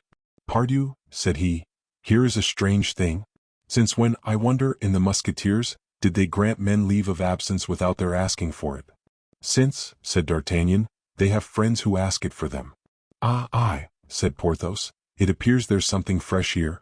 "Yes, we are going," said Aramis. "To what country?" demanded Porthos. "My faith, I don't know much about it," said Athos. "Ask D'Artagnan." "To London, gentlemen," said D'Artagnan. "To London," cried Porthos, "and what the devil are we going to do in London?"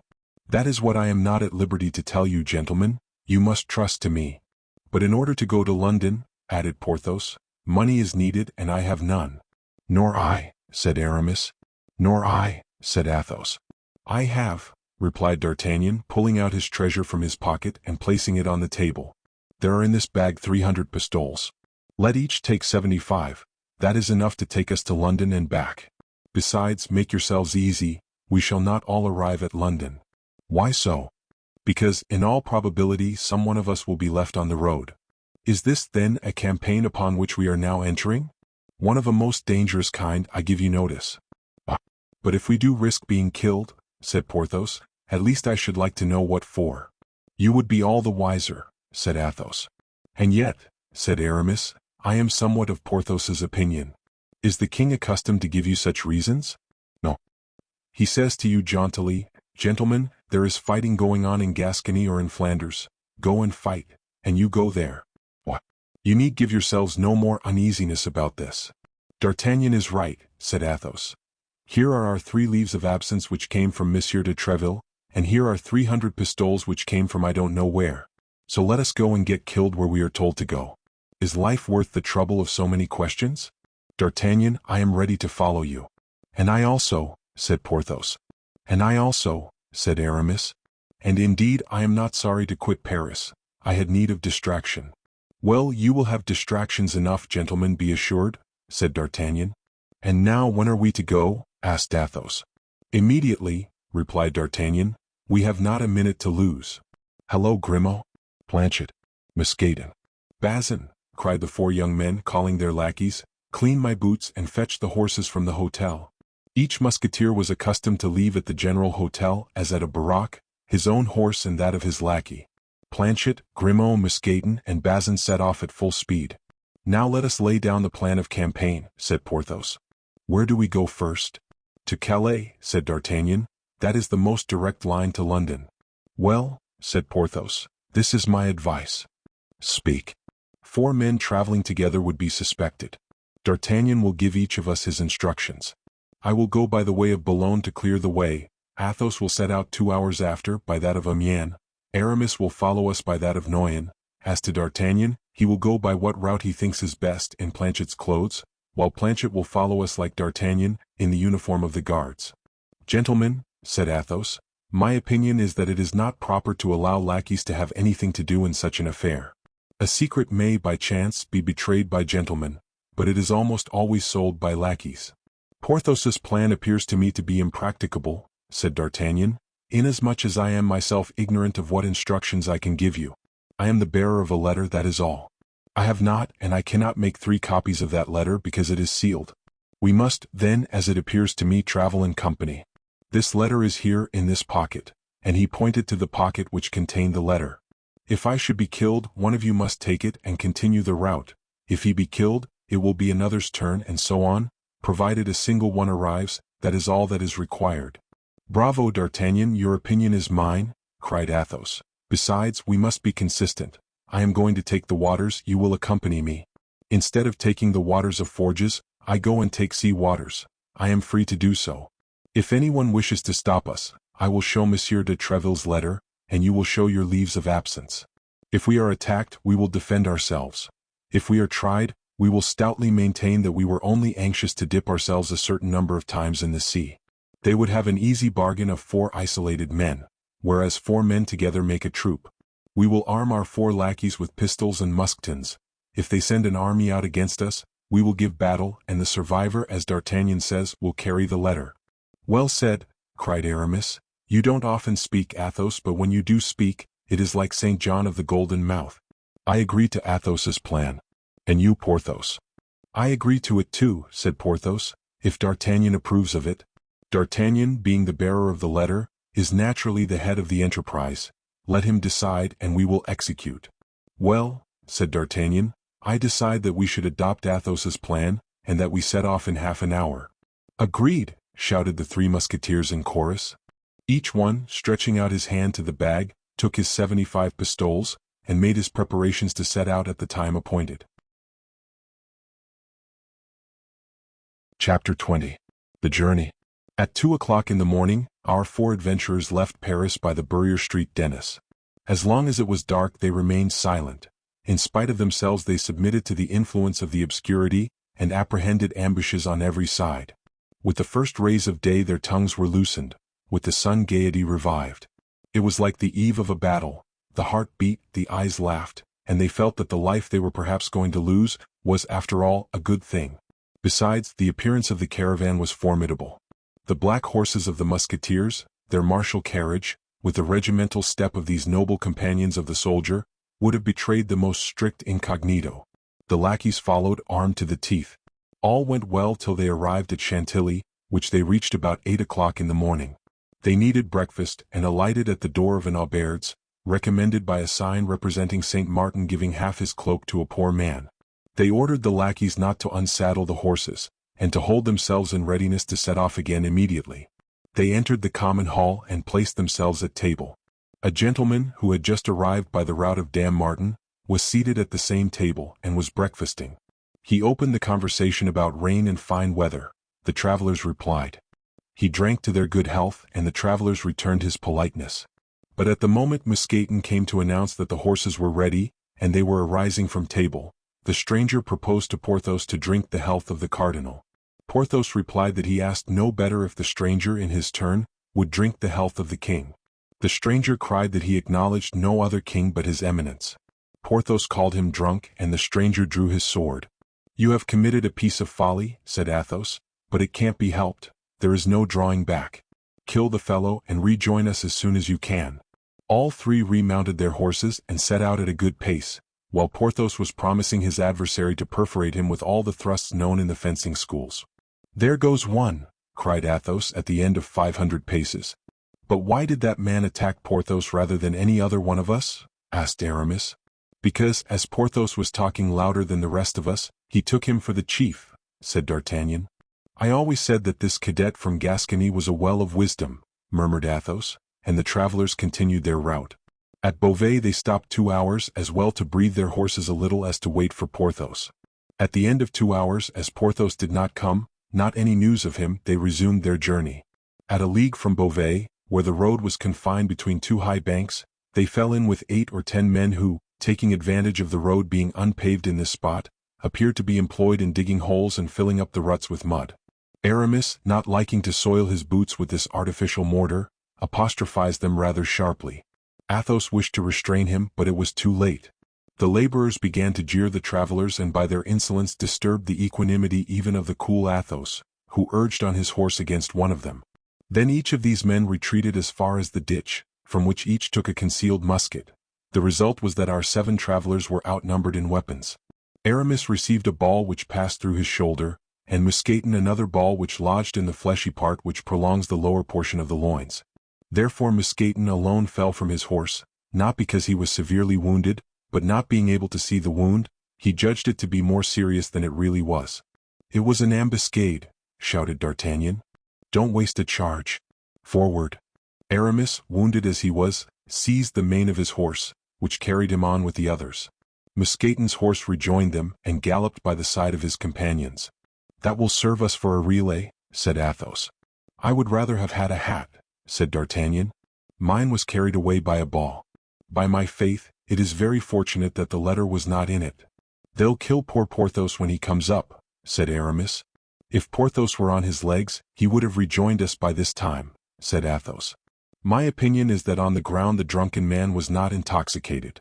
They continued at their best speed for 2 hours, although the horses were so fatigued that it was to be feared they would soon refuse service. The travelers had chosen crossroads in the hope that they might meet with less interruption, but at Crèvecoeur Aramis declared he could proceed no farther. In fact, it required all the courage which he concealed beneath his elegant form and polished manners to bear him so far. He grew more pale every minute, and they were obliged to support him on his horse. They lifted him off at the door of a cabaret, left Bazin with him, who besides in a skirmish was more embarrassing than useful, and set forward again in the hope of sleeping at Amiens. "Morbleu," said Athos as soon as they were again in motion, "reduced to 2 masters and Grimaud and Planchet. Morbleu! I won't be their dupe, I will answer for it. I will neither open my mouth nor draw my sword between this and Calais. I swear by—" "Don't waste time in swearing," said D'Artagnan. "Let us gallop if our horses will consent." And the travelers buried their rowels in their horses' flanks, who thus vigorously stimulated recovered their energies. They arrived at Amiens at midnight, and alighted at the auberges of the Golden Lily. The host had the appearance of as honest a man as any on earth. He received the travelers with his candlestick in one hand and his cotton nightcap in the other. He wished to lodge the two travelers each in a charming chamber, but unfortunately these charming chambers were at the opposite extremities of the hotel. D'Artagnan and Athos refused them. The host replied that he had no other worthy of their excellencies, but the travelers declared they would sleep in the common chamber, each on a mattress which might be thrown upon the ground. The host insisted, but the travelers were firm, and he was obliged to do as they wished. They had just prepared their beds and barricaded their door within, when someone knocked at the yard shutter. They demanded who was there and recognizing the voices of their lackeys, opened the shutter. It was indeed Planchet and Grimaud. "Grimaud can take care of the horses," said Planchet. "If you are willing, gentlemen, I will sleep across your doorway, and you will then be certain that nobody can reach you." "And on what will you sleep?" said D'Artagnan. "Here is my bed," replied Planchet, producing a bundle of straw. "Come then," said D'Artagnan, "you are right. Mine host's face does not please me at all, it is too gracious." "Nor me either," said Athos. Planchet mounted by the window and installed himself across the doorway, while Grimaud went and shut himself up in the stable, undertaking that by 5 o'clock in the morning he and the 4 horses should be ready. The night was quiet enough. Toward 2 o'clock in the morning somebody endeavored to open the door, but as Planchet awoke in an instant and cried, "Who goes there?" somebody replied that he was mistaken and went away. At 4 o'clock in the morning they heard a terrible riot in the stables. Grimaud had tried to waken the stable boys, and the stable boys had beaten him. When they opened the window they saw the poor lad lying senseless, with his head split by a blow with a pitchfork. Planchet went down into the yard and wished to saddle the horses, but the horses were all used up. Mousqueton's horse, which had traveled for 5 or 6 hours without a rider the day before, might have been able to pursue the journey, but by an inconceivable error the veterinary surgeon, who had been sent for, as it appeared, to bleed one of the host's horses, had bled Mousqueton's. This began to be annoying. All these successive accidents were perhaps the result of chance, but they might be the fruits of a plot. Athos and D'Artagnan went out, while Planchet was sent to inquire if there were not 3 horses for sale in the neighborhood. At the door stood 2 horses, fresh, strong, and fully equipped. These would just have suited them. He asked where their masters were, and was informed that they had passed the night in the inn, and were then settling their bill with the host. Athos went down to pay the reckoning, while D'Artagnan and Planchet stood at the street door. The host was in a lower and back room, to which Athos was requested to go. Athos entered without the least mistrust, and took out 2 pistoles to pay the bill. The host was alone, seated before his desk, one of the drawers of which was partly open. He took the money which Athos offered to him, and after turning it over and over in his hands, suddenly cried out that it was bad, and that he would have him and his companions arrested as forgers. "You blackguard," cried Athos, going toward him, "I'll cut your ears off." At the same instant, 4 men, armed to the teeth, entered by side doors and rushed upon Athos. "I am taken," shouted Athos with all the power of his lungs. "Go on, D'Artagnan. Spur, spur," and he fired 2 pistols. D'Artagnan and Planchet did not require twice bidding. They unfastened the 2 horses that were waiting at the door, leaped upon them, buried their spurs in their sides, and set off at full gallop. "Do you know what has become of Athos?" asked D'Artagnan of Planchet as they galloped on. "Ah, monsieur," said Planchet, "I saw one fall at each of his 2 shots, and he appeared to me through the glass door to be fighting with his sword with the others." "Brave Athos," murmured D'Artagnan, "and to think that we are compelled to leave him. Maybe the same fate awaits us 2 paces hence. Forward, Planchet, forward. You are a brave fellow." "As I told you, monsieur," replied Planchet, "Picards are found out by being used. Besides, I am here in my own country, and that excites me."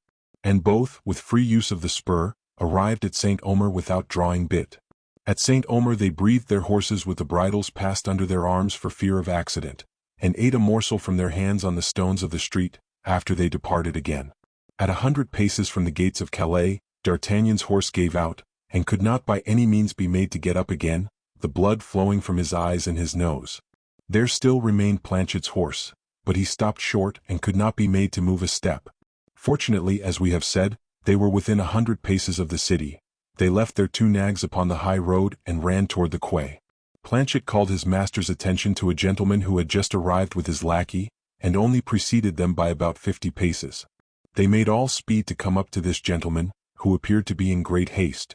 His boots were covered with dust, and he inquired if he could not instantly cross over to England. "Nothing would be more easy," said the captain of a vessel ready to set sail, "but this morning came an order to let no one leave without express permission from the cardinal." "I have that permission," said the gentleman, drawing the paper from his pocket. "Here it is." "Have it examined by the governor of the port," said the shipmaster, "and give me the preference." "Where shall I find the governor?" "At his country house." "And that is situated?" "At a quarter of a league from the city. Look, you may see it from here, at the foot of that little hill, that slated roof." "Very well," said the gentleman. And with his lackey he took the road to the governor's country house. D'Artagnan and Planchet followed the gentleman at a distance of 500 paces. Once outside the city, D'Artagnan overtook the gentleman as he was entering a little wood. "Monsieur, you appear to be in great haste?" "No one can be more so, monsieur."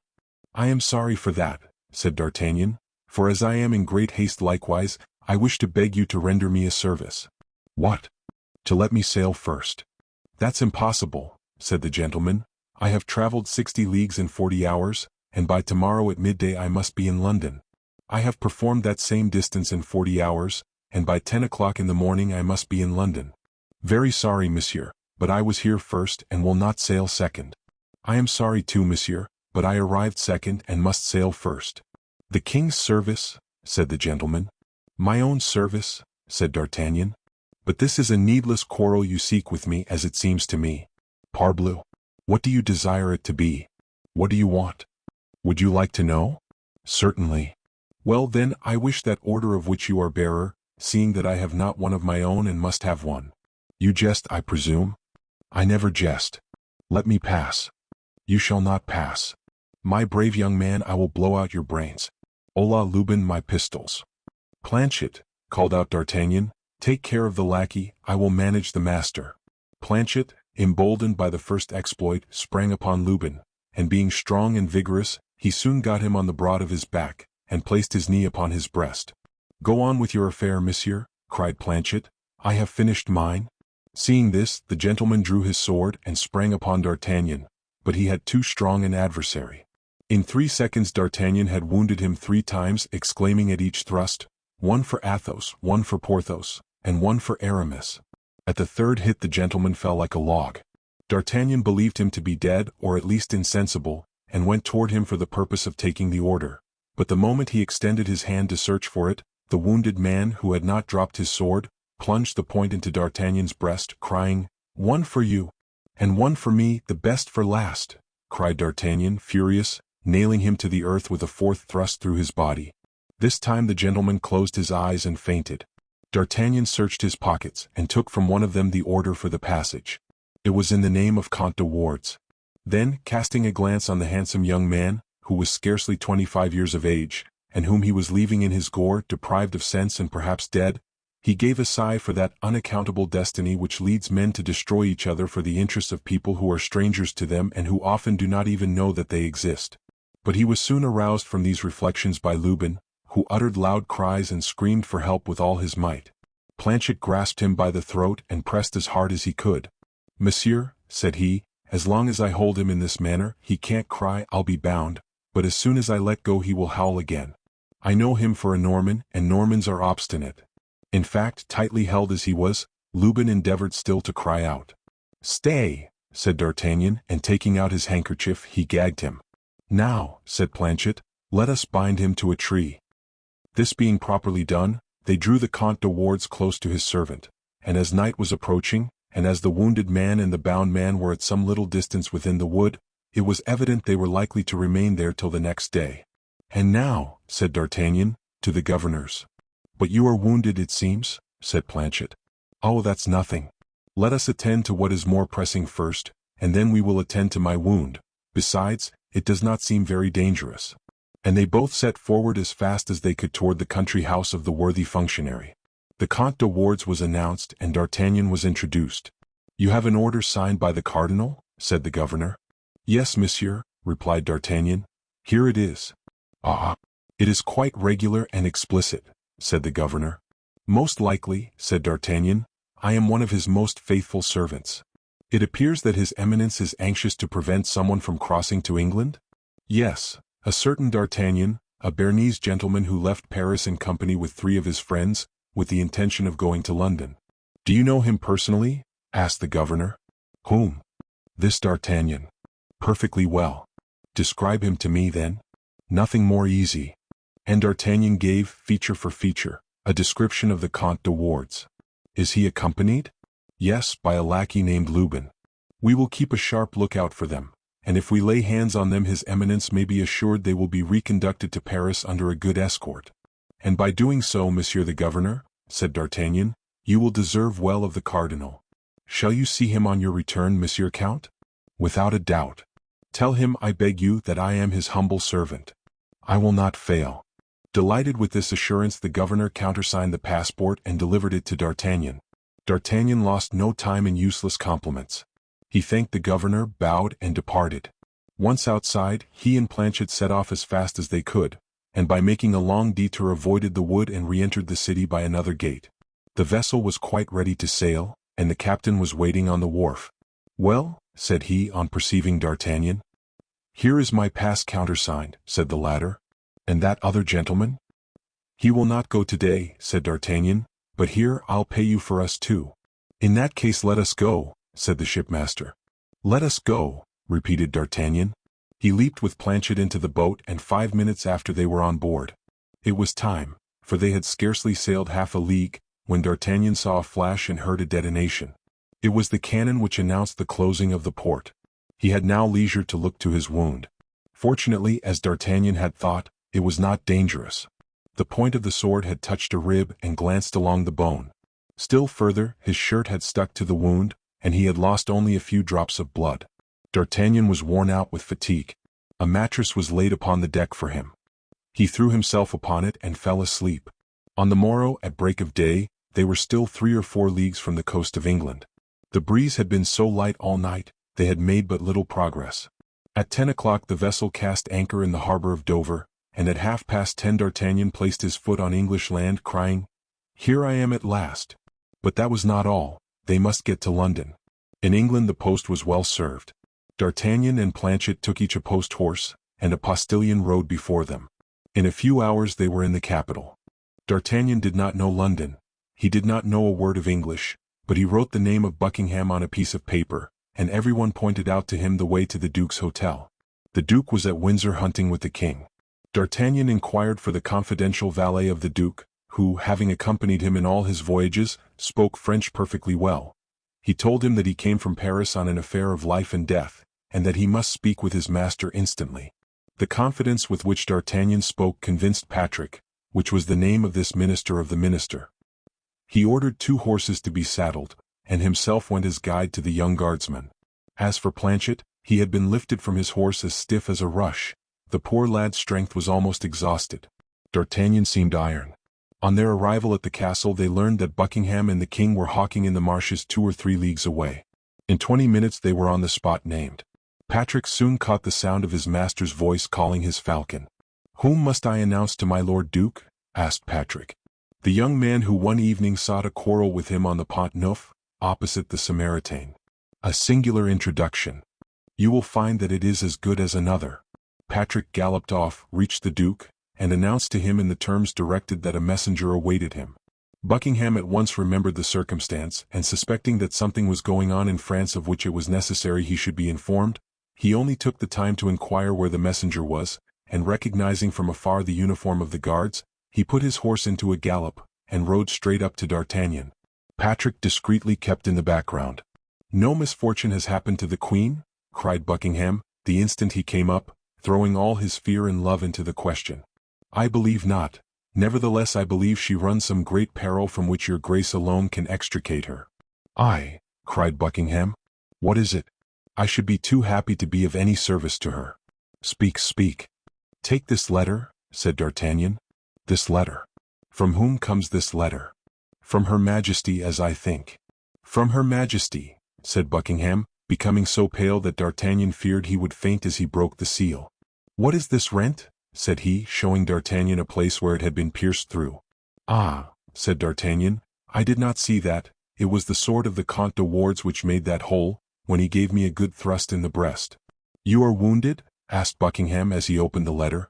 "Oh, nothing but a scratch," said D'Artagnan. "Just heaven, what have I read?" cried the duke. "Patrick, remain here, or rather join the king, wherever he may be, and tell his majesty that I humbly beg him to excuse me, but an affair of the greatest importance recalls me to London." "Come, monsieur, come," and both set off towards the capital at full gallop.